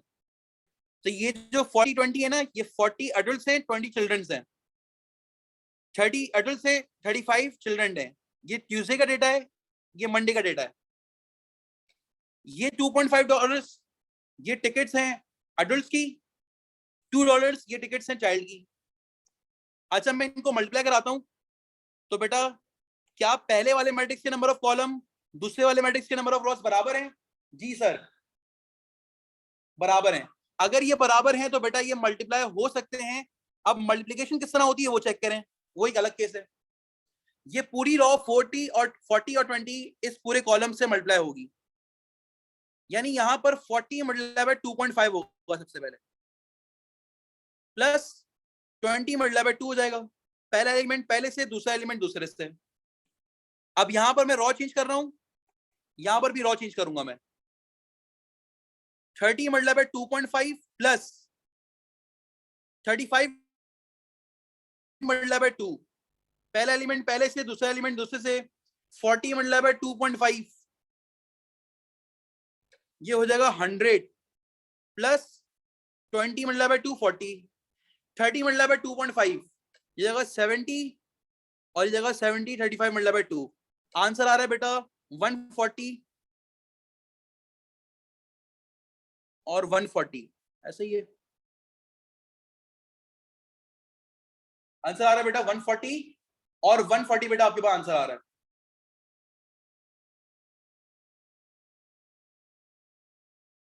ये 35 मल्टीप्लाई बाय 2 और 30 मल्टीप्लाई बाय 2.5, ये 75, 70 नहीं है, ये 75 था और ये 145 आ रहा। अब वो कह रहा है explain the number in your answer part A part 1 represent. कह रहा है ये जो नंबर्स हैं पार्ट 1 में ये क्या रिप्रेजेंट कर रहे हैं, ये क्या रिप्रेजेंट कर रहे हैं, 140 क्या रिप्रेजेंट कर रहा है। तो देखो आपने जो मल्टीप्लिकेशन करके पहली रॉ हासिल करी है वो कैसे हासिल करी है, आपने 40 जो कि अडल्ट्स की तादाद थी उसको अडल्ट्स के टिकट से मल्टीप्लाई करा दिया, 20 जो कि चाइल्ड की तादाद थी, चाइल्ड की काउंट थी बेटा, उसको चाइल्ड की टिकट से मल्टीप्लाई करा दिया। तो मंडे वाले दिन जो टोटल कलेक्शन मिली वो 140 मिली, और ये ट्यूसडे वाले की दिन की पूरी कलेक्शन है।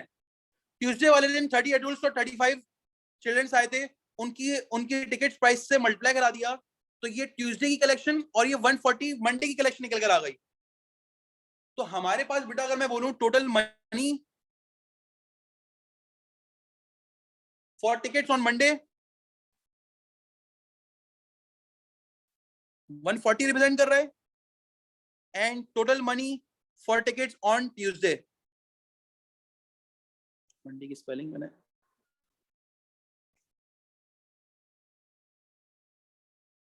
और ये ट्यूसडे, सही है ना, ये मंडे है और ये ट्यूसडे की टोटल कलेक्शन बेटा हमारे पास निकल कर आ रही है।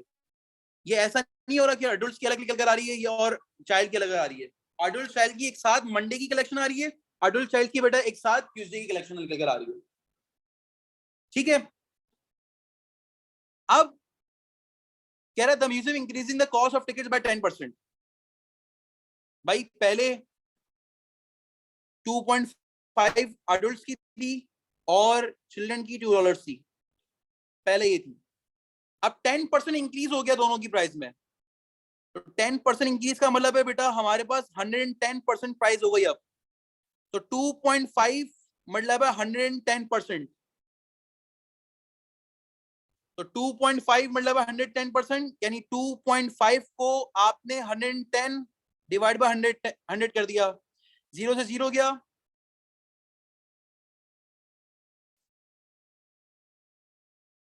और यहां पर बल्कि कैलकुलेशन कर ले,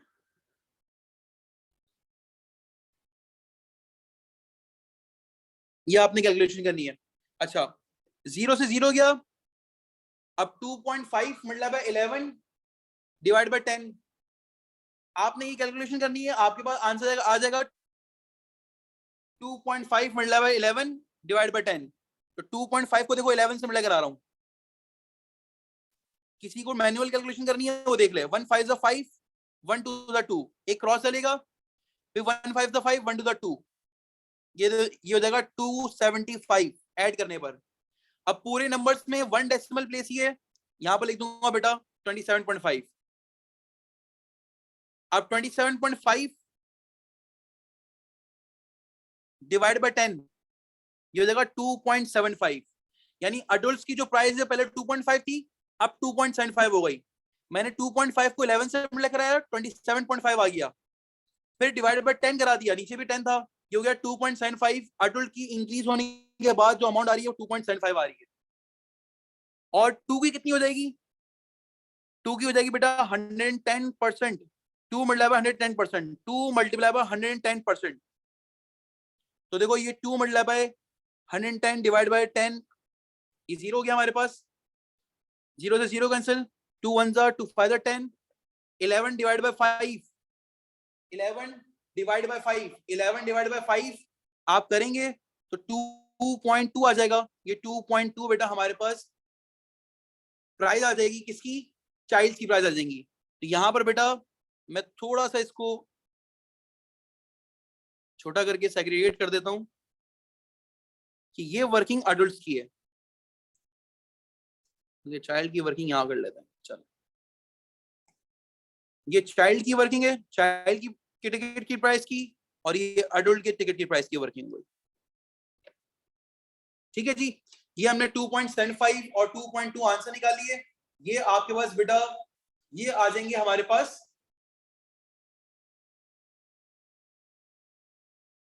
ये आपके पास बेटा आ जाएगा 2.2 चाइल्ड की टिकट की प्राइस आ जाएगी।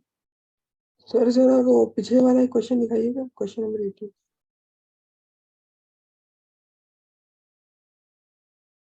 सही, आपने पार्ट बी कैसे किया?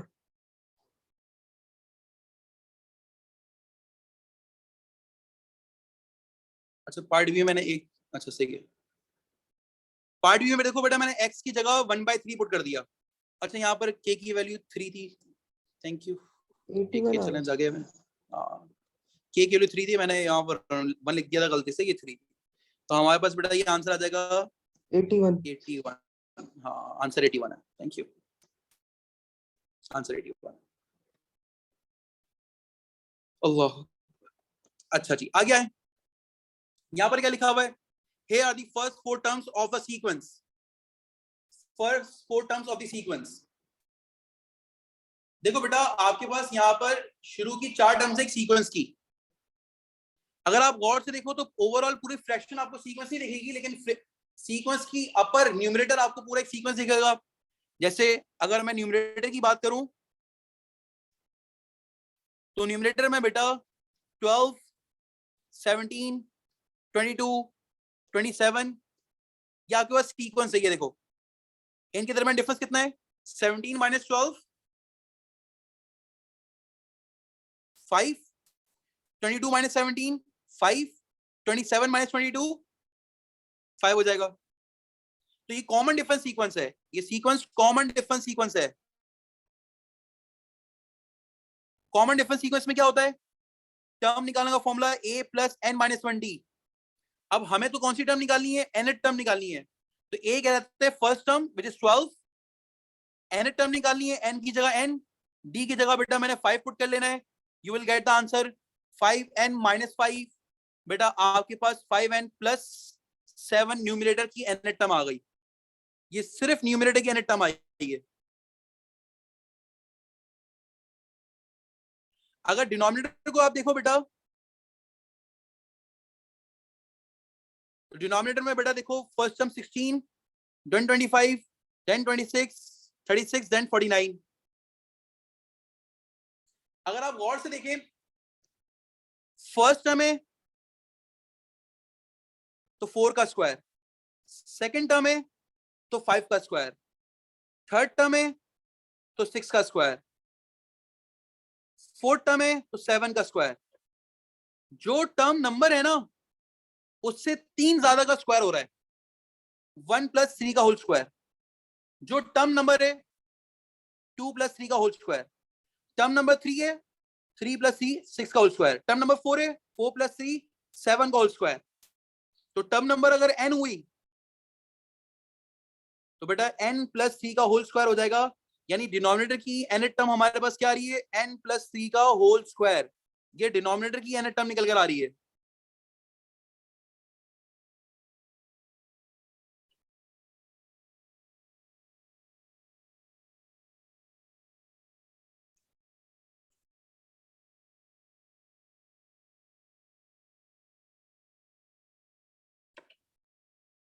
तो अगर आपके पास nth टर्म है, nth टर्म के लिए बेटा n प्लस 3 का होल स्क्वायर न्यूमिनेटर की और डिनोमिनेटर की साथ कंबाइन करके लिख लेंगे, ये हमारे पास पूरी सीक्वेंस की nth टर्म निकल कर आ गई, पूरी सीक्वेंस की nth टर्म निकल कर आ गई।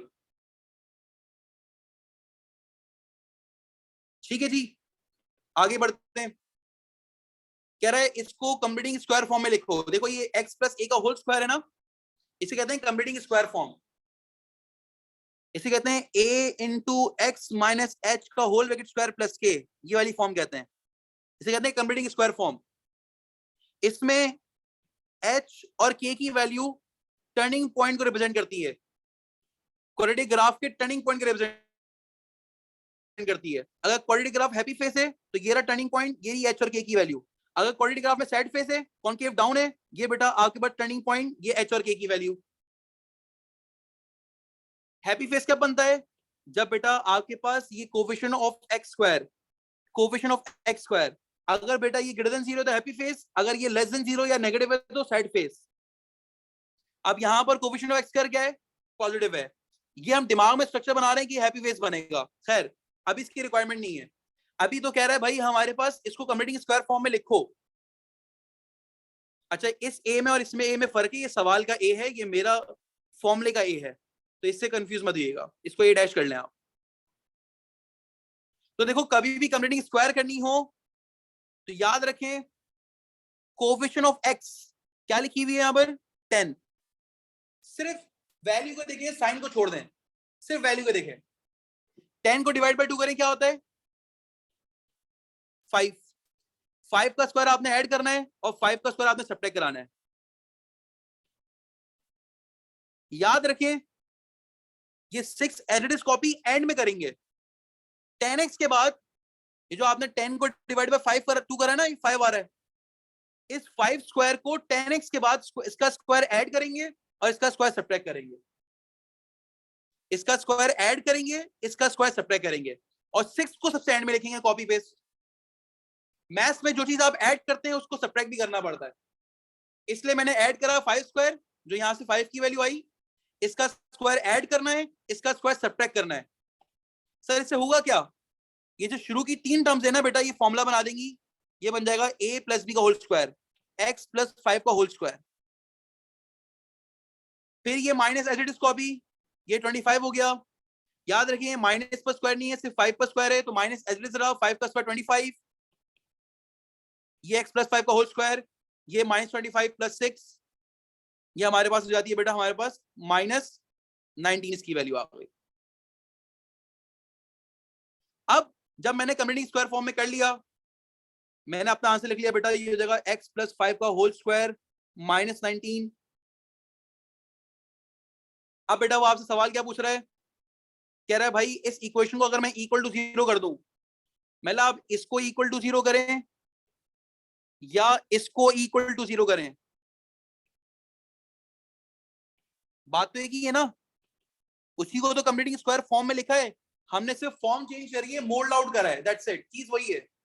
मैंने इसको इक्वल टू 0 रख लिया, मैं इसको इक्वल टू 0 रखूं या इसको इक्वल टू 0 रखूं, बात तो एक ही है, क्योंकि मैंने इसी को तो एक्सप्रेस करा है होल ब्रैकेट स्क्वायर फॉर्म में, इसी को तो एक्सप्रेस करा है होल ब्रैकेट स्क्वायर फॉर्म में।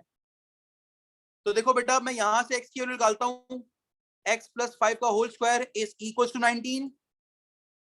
मैंने स्क्वायर रूट बोथ साइड लिया,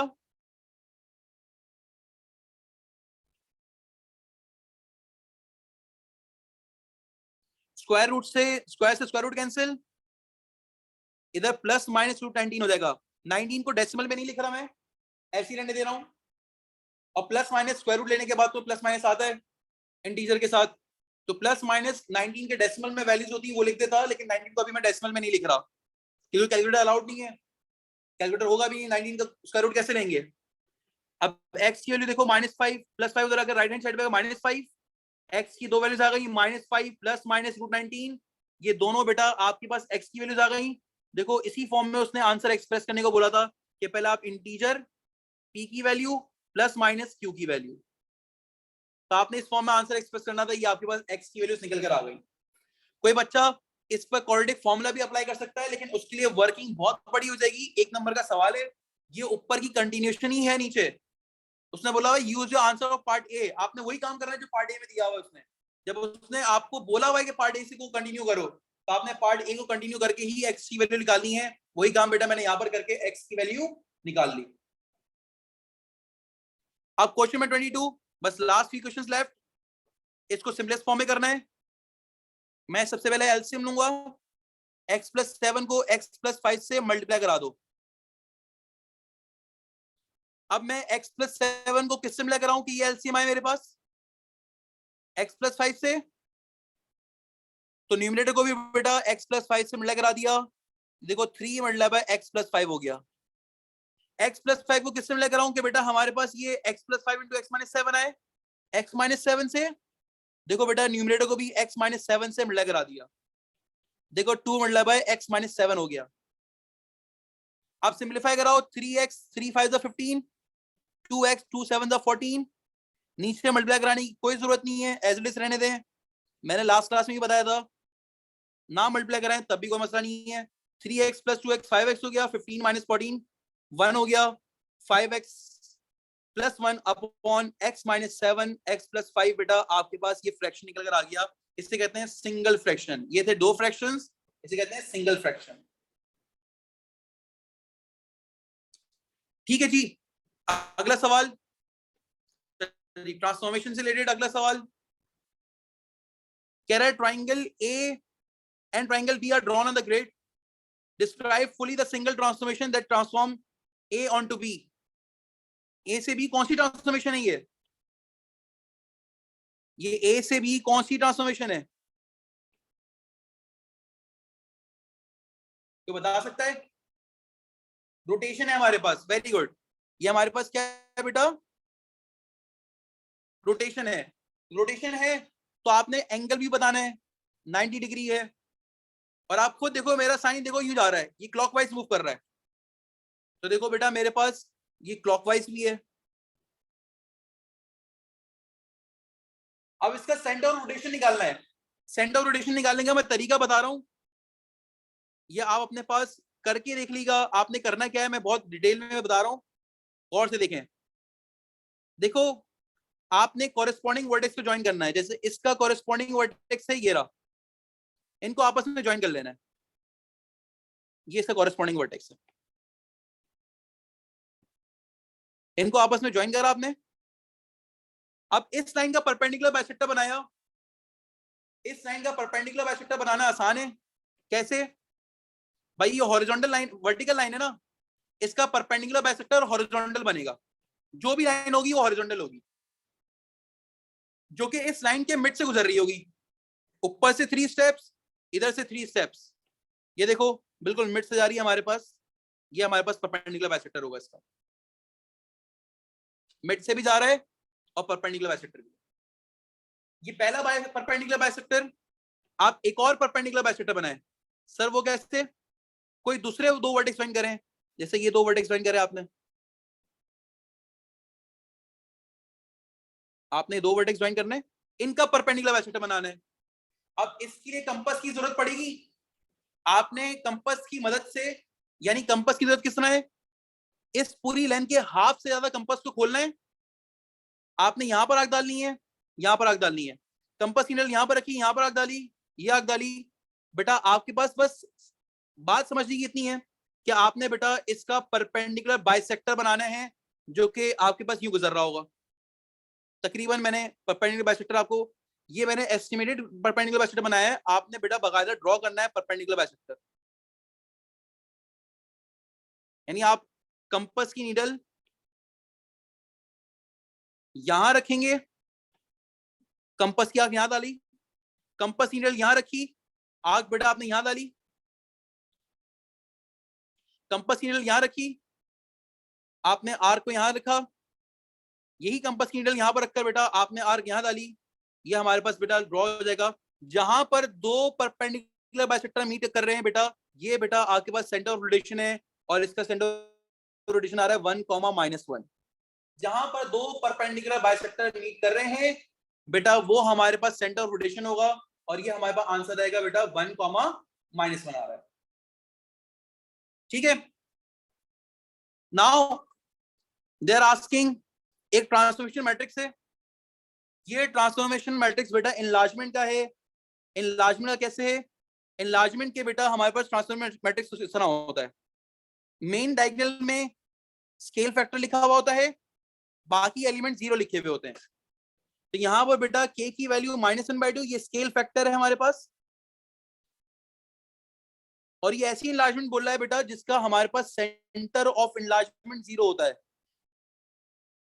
ये जो इनलार्जमेंट मैट्रिक्स दिया हुआ जिस तरह का, इसका बेटा सेंटर ऑफ इनलार्जमेंट क्या होता है? 0,0। अब आपके सामने बस जरा सी डायग्राम में मिटा रहा हूं। कह रहा है आपने ट्राइंगल पी को, P match triangle A on to C, कह रहा है ट्रांसमिशन पी है जिसको आप इनलार्जमेंट कह रहे हैं। कह रहे ये ए से सी ट्राइंगल बना रहा है जिसका सेंटर ऑफ इनलार्जमेंट 0,0 है। तो देखो आपके पास सेंटर ऑफ इनलार्जमेंट 0,0 है। आपने इस ट्राइंगल ए को इनलार्ज करना है।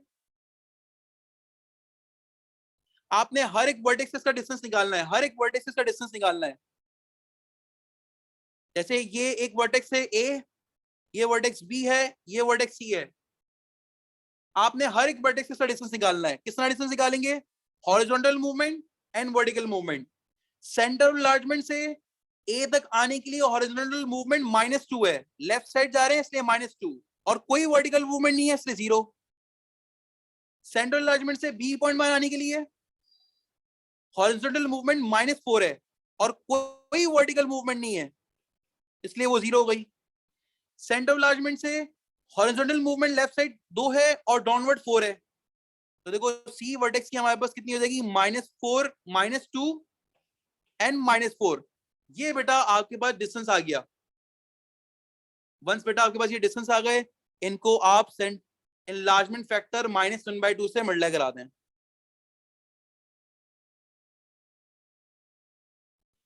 मल्टीप्लाई करा दें, आपके पास बेटा नए डिस्टेंस निकल कर आ जाएंगे। आपके पास नया डिस्टेंस क्या निकल कर आ जाएगा?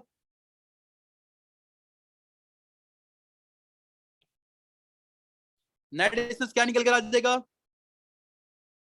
-1, 0। क्या जाएगा बेटा? 2,0। ये -1/2, ये +1, 0 हो जाएगा। ये बेटा हमारे पास हो जाएगा -2 मिला बाय -1/2 1 हो जाएगा, -4 मिला बाय -1/2 2 हो जाएगा। ये सारे बेटा आपके पास नए डिस्टेंस निकल कर आ गए। आपने हर एक एलिमेंट को -1/2 से मिला करा देना है। अब 1,0 सेंटर ऑफ इनलार्जमेंट से डिस्टेंस देखेंगे। 1,0 किस तरह? सेंटर ऑफ इनलार्जमेंट से 1,0 ये डिस्टेंस है। दूसरा 2,0 ये डिस्टेंस है। फिर 1,2 1 राइट साइड अपवर्ड 2 स्टेप। ये देखो हमारे पास तीसरा डिस्टेंस आ गया। आपने बेटा इन तीनों को आपस में ज्वाइन कर लेना है। ये आपकी शेप इनलार्ज हो गई। इनलार्ज का मतलब सिर्फ ये नहीं होता कि सिर्फ छोटा करना है इमेज, बड़ा करना है इमेज को। आप इमेज को छोटा भी करें तो इनलार्जमेंट हो जाएगी। सेंटर इनलार्जमेंट से 1,0, सेंटर इनलार्जमेंट से 2,0, सेंटर इनलार्जमेंट से 1,2। ये डिस्टेंस है 1 और 2। सेंटर इनलार्जमेंट से right side 1 step upward 2 step, right side 1 step vertical 0, right side 2 step vertical 0। आपने ये सारे पॉइंट्स प्लॉट कर दिए। आपके पास बेटा रोटेशन इनलार्जमेंट निकल कर आ गई। ये आपके पास ट्रायंगल सी निकल कर आ गया। आपने इसको लेबल करना है, ये हमारे पास ट्रायंगल सी है। That's it.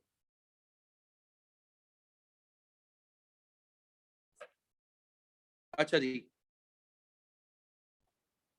Now the last thing, last point, last 2 points. कह रहा है a group of office workers are each asked to record the distance d kilometer they travel to work. The result for the sum of their journey are shown in the histogram. देखिए गौर से कि इसने right side पे कभी भी histogram आए, right side पे देख लें फ्रीक्वेंसी डेंसिटी प्लॉट करी हुई है या फ्रीक्वेंसी प्लॉट करी हुई है। ये फ्रीक्वेंसी डेंसिटी है, ये एक्चुअल फ्रीक्वेंसी नहीं है, ये फ्रीक्वेंसी डेंसिटी है हमारे पास। तो 0.0 से लेकर 5 तक जो विड्थ है उसमें बेटा 4 फ्रीक्वेंसी डेंसिटी है। 5 से लेकर 10 तक 6 फ्रीक्वेंसी डेंसिटी है। 10 से लेकर 20 तक, अब इनको काउंट करें, एक टाइनी स्मॉल बॉक्स किसके बराबर है? 1 का डिफरेंस है, 1 का डिफरेंस है हर 5 टाइनी स्मॉल बॉक्स के बाद। तो 1 डिवाइड बाय 5 करा 0.2 हो गया। एक टाइनी स्मॉल बॉक्स 0.2 के बराबर है। तो बेटा हमारे पास ये जो आ रहा है 2.1.2, 1.4, 1.6, 1.8, यहां पर बेटा आपके पास 1.8 फ्रीक्वेंसी डेंसिटी है। अच्छा सर रीडिंग समझ में आ गई, आगे देखें। देयर वर 20 वर्कर्स, कह रहे 20 वर्कर्स हैं 0 से लेकर 5 तक। इसमें बेटा 20 वर्कर्स हैं कितने वर्कर्स हैं? 20 वर्कर्स। अच्छा, तो इसकी एक्चुअल फ्रीक्वेंसी 20 है, मैं यहाँ पर लिख देता हूँ, ये फ्रीक्वेंसी है। अच्छा, याद रहे फ्रीक्वेंसी डेंसिटी का फॉर्मूला क्या है? Frequency divide by class width, और अगर मैं फ्रीक्वेंसी की बात करूं तो frequency density multiply by class width, इससे फ्रीक्वेंसी निकल कर आ जाएगी, इससे फ्रीक्वेंसी निकल कर आ जाएगी। तो अब यहां पर देखो उसने बोला हुआ है देयर वर 12 वर्कर्स 20 से लेकर 40 तक, कंप्लीट द हिस्टोग्राम। अब 20 से लेकर 40 तक 12 वर्कर्स हैं, तो हमें फ्रीक्वेंसी डेंसिटी प्लॉट करनी है। तो फ्रीक्वेंसी है 12, क्लास विड्थ कितनी है? 40 माइनस 20, 40 माइनस 20, ये जगह 20। अब आप कैलकुलेशन करें, 2 6 2 10 10, 6 डिवाइड बाय 10 0.6 हो गया। आपने बेटा 0.6 की यहां पर हिस्टोग्राम बना लेना है, ये 0.6 का हिस्टोग्राम बन गया। जैसे ये बन गया, आपको पता है यहां पर लोग कितने हैं? यहां पर लोग बेटा हमारे पास 12 हैं। अच्छा, यहां पर बाकियों में कितने होंगे? इस विड्थ में कितने लोग हैं? तो फ्रीक्वेंसी डेंसिटी मतलब है क्लास विड्थ, क्लास विड्थ है 5, 10 से लेकर 5 तक विड्थ कितनी है? 5, तो इधर 6 5 30 लोग हैं, 30 वर्कर्स हैं। इधर बेटा हमारे पास फ्रीक्वेंसी डेंसिटी कितनी है? 1.8 मल्टीप्लाई बाय डेंसिटी कितनी है, क्लास विड्थ कितनी है? 20 माइनस 10, 10 हो जाएगा। यहां पर 18 लोग हैं, तो टोटल लोग कितने? 20 प्लस 30 प्लस 18 प्लस 20, 12। अगर आप टोटल लोग काउंट करोगे ना, तो टोटल लोग होंगे 30 प्लस 20 प्लस 18 प्लस 12, तो 30 प्लस 20 50, 50 प्लस 30 80 लोग हो जाएंगे बेटा। ये टोटल 80 लोग हैं। आप कह रहे हैं calculate the percentage of the workers to travel more than 20 kilometre from to work. More than 20 kilometre वाले ये लोग हैं, ये वो लोग हैं जो मोर देन 20 किलोमीटर वाले हैं, ये वो लोग हैं जो 20 किलोमीटर से ज्यादा वाले हैं। ये देखो 20 किलोमीटर से ज्यादा इनकी फिर टाइम निकल रहा है, 20 डिस्टेंस से ज्यादा, 20 किलोमीटर से ज्यादा इनका डिस्टेंस आ रहा है इन लोगों का। कितने लोग हैं ये? 12। इनकी परसेंटेज कैलकुलेट करनी है, 20 divide by total multiply by 100, 0 से 0 कैंसिल, 4 2 4 3 2 1 2 5 3 5 15% बेटा हमारे पास आंसर निकल कर आ जाएगा। यानी 15% उतने लोग हैं जिनका डिस्टेंस 20 किलोमीटर से ज्यादा है, वो 20 किलोमीटर से ज्यादा डिस्टेंस ट्रेवल कर कर आ रहे हैं। नाउ द लास्ट क्वेश्चन, इस लास्ट क्वेश्चन में बेटा हमारे पास उसने बोला क्या है? कह रहा है इस एक्सप्रेशन को जब सिंप्लीफाई करेंगे तो ये बनेगा, ये एक्सप्रेशन है 2x स्क्वायर माइनस 5x। बहुत ट्रिकी क्वेश्चन दे दिया, और लिखा हुआ है x स्क्वायर माइनस 16। कह रहा है जब सिंप्लीफाई करेंगे तो बनेगा 2x plus b upon x plus 4। Simplify करने के बाद मैं अच्छा, मैं अगर मुझे वापस से इस फॉर्म में जाना है तो मैं क्या करूंगा? देखो इधर दो अननोन है a और b, और दोनों न्यूमरेटर में है, तो न्यूमरेटर से मैं डिसाइड नहीं कर पाऊंगा कि मैं भाई मुझे अगर इस एक्सप्रेशन से इस एक्सप्रेशन में वापस जाना है तो मैं कैसे जाऊंगा। मैंने डिनोमिनेटर को फोकस करा, मैंने किसको फोकस करा? डिनोमिनेटर को। मैंने बोला डिनोमिनेटर में देखो बेटा आपके पास कोई अननोन नहीं है, x प्लस 4 है और यहां पर x स्क्वायर माइनस 16 है। अगर मुझे x प्लस 4 को x स्क्वायर माइनस 16 बनाना है तो देखो बेटा मैंने 2x plus b upon x plus 4 में x प्लस 4 को बेटा x माइनस 4 से मल्टीप्लाई करा दिया। अगर मैं x प्लस 4 को x माइनस 4 से मल्टीप्लाई कराऊंगा तो बेटा ये अब इक्वल हो जाएगा किसके? x स्क्वायर माइनस 16 के। x प्लस 4 x माइनस 4 क्या होता है? a square minus b square, x square minus 4 square. तो देखो बेटा अगर मैं इन दोनों को आपस में इक्वेट करना चाहता हूं, अभी मैं इक्वेट नहीं कर सकता, अगर मैं इक्वेट करना चाहता हूं तो पहले मैंने देखा न्यूमरेटर में अननोन है, न्यूमरेटर को अभी छोड़ दो, डिनोमिनेटर को फोकस करो। मतलब x प्लस 4 को x स्क्वायर माइनस 16 कैसे बनाऊंगा? मैंने x माइनस 4 से मिला करा दिया डिनोमिनेटर को। अब ये जब मल्टीप्लाई होंगे तो x स्क्वायर माइनस 16 बन जाएगा। मैंने बोला भाई न्यूमरेटर को भी x माइनस 4 से मल्टीप्लाई कराना अब मेरी मजबूरी है, क्योंकि मैथ्स ही कहती है जिस चीज से डिनोमिनेटर को मल्टीप्लाई कराओ उसी को न्यूमरेटर से मल्टीप्लाई कराओ। अच्छा जी, अब मैंने करा क्या, मैंने ठीक है अब ये दोनों इक्वेट हो जाएंगे, आपस में इक्वल हो जाएंगे, क्योंकि अब मैंने डिनोमिनेटर को फोकस करते हुए दोनों को आपस में इक्वल कर दिया। अच्छा, अब डिनोमिनेटर में अननोन नहीं है, हमारे पास न्यूमरेटर में अननोन है और दो अननोन है ए और बी। मैंने न्यूमरेटर की लेफ्ट हैंड साइड को एज इट इज रखा और राइट हैंड साइड को आपस में मल्टीप्लाई कराया। 2x प्लस b को x माइनस 4 से मल्टीप्लाई कराया। 2x multiply by x 2x square, 2x multiply by minus 4 minus 8x, minus b multiply by x, sorry plus b multiply by x bx plus b multiply by minus 4 minus 4b हो जाएगा। अब आप देखो right hand side पर मैंने 2x square as it is लिखा, मैंने minus 8 plus b x में minus 8x plus b x में x कॉमन निकालकर माइनस 8 प्लस बी ब्रैकेट में लिख दिया और ये माइनस 4 भी एज इट इज रहा। अब दो इक्वेशन निकालनी थी, दो इक्वेशन होनी चाहिए थी, यहां पर तो एक इक्वेशन है।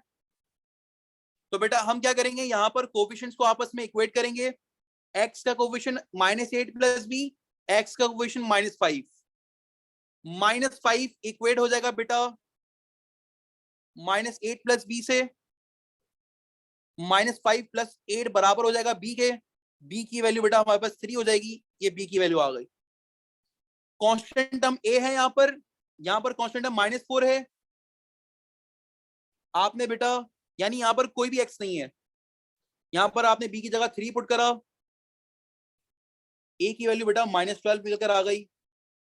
आपके पास a आ गया माइनस 12, b आ गया 3।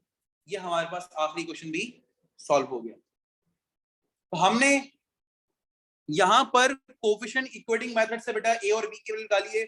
याद रखें मैं इनको आपस में इक्वेट नहीं कर सकता था जब तक कि बेटा मेरे पास कोई एक पैरामीटर सेम ना आ जाए। हमने डिनोमिनेटर को फोकस रखा, डिनोमिनेटर को इक्वेट करवाया और जब एक डिनोमिनेटर इक्वेट हो गया तो मैंने बस सही है न्यूमरेटर भी वैसे ही इक्वेट होगा। हमने बोला न्यूमरेटर को आपस में इक्वेट करो और फिर बेटा इसमें से कोफिशिएंट कंपैरिजन कर मल्टीप्लिकेशन करके कोफिशिएंट कंपैरिजन करा और a और b की वैल्यू निकाल ली।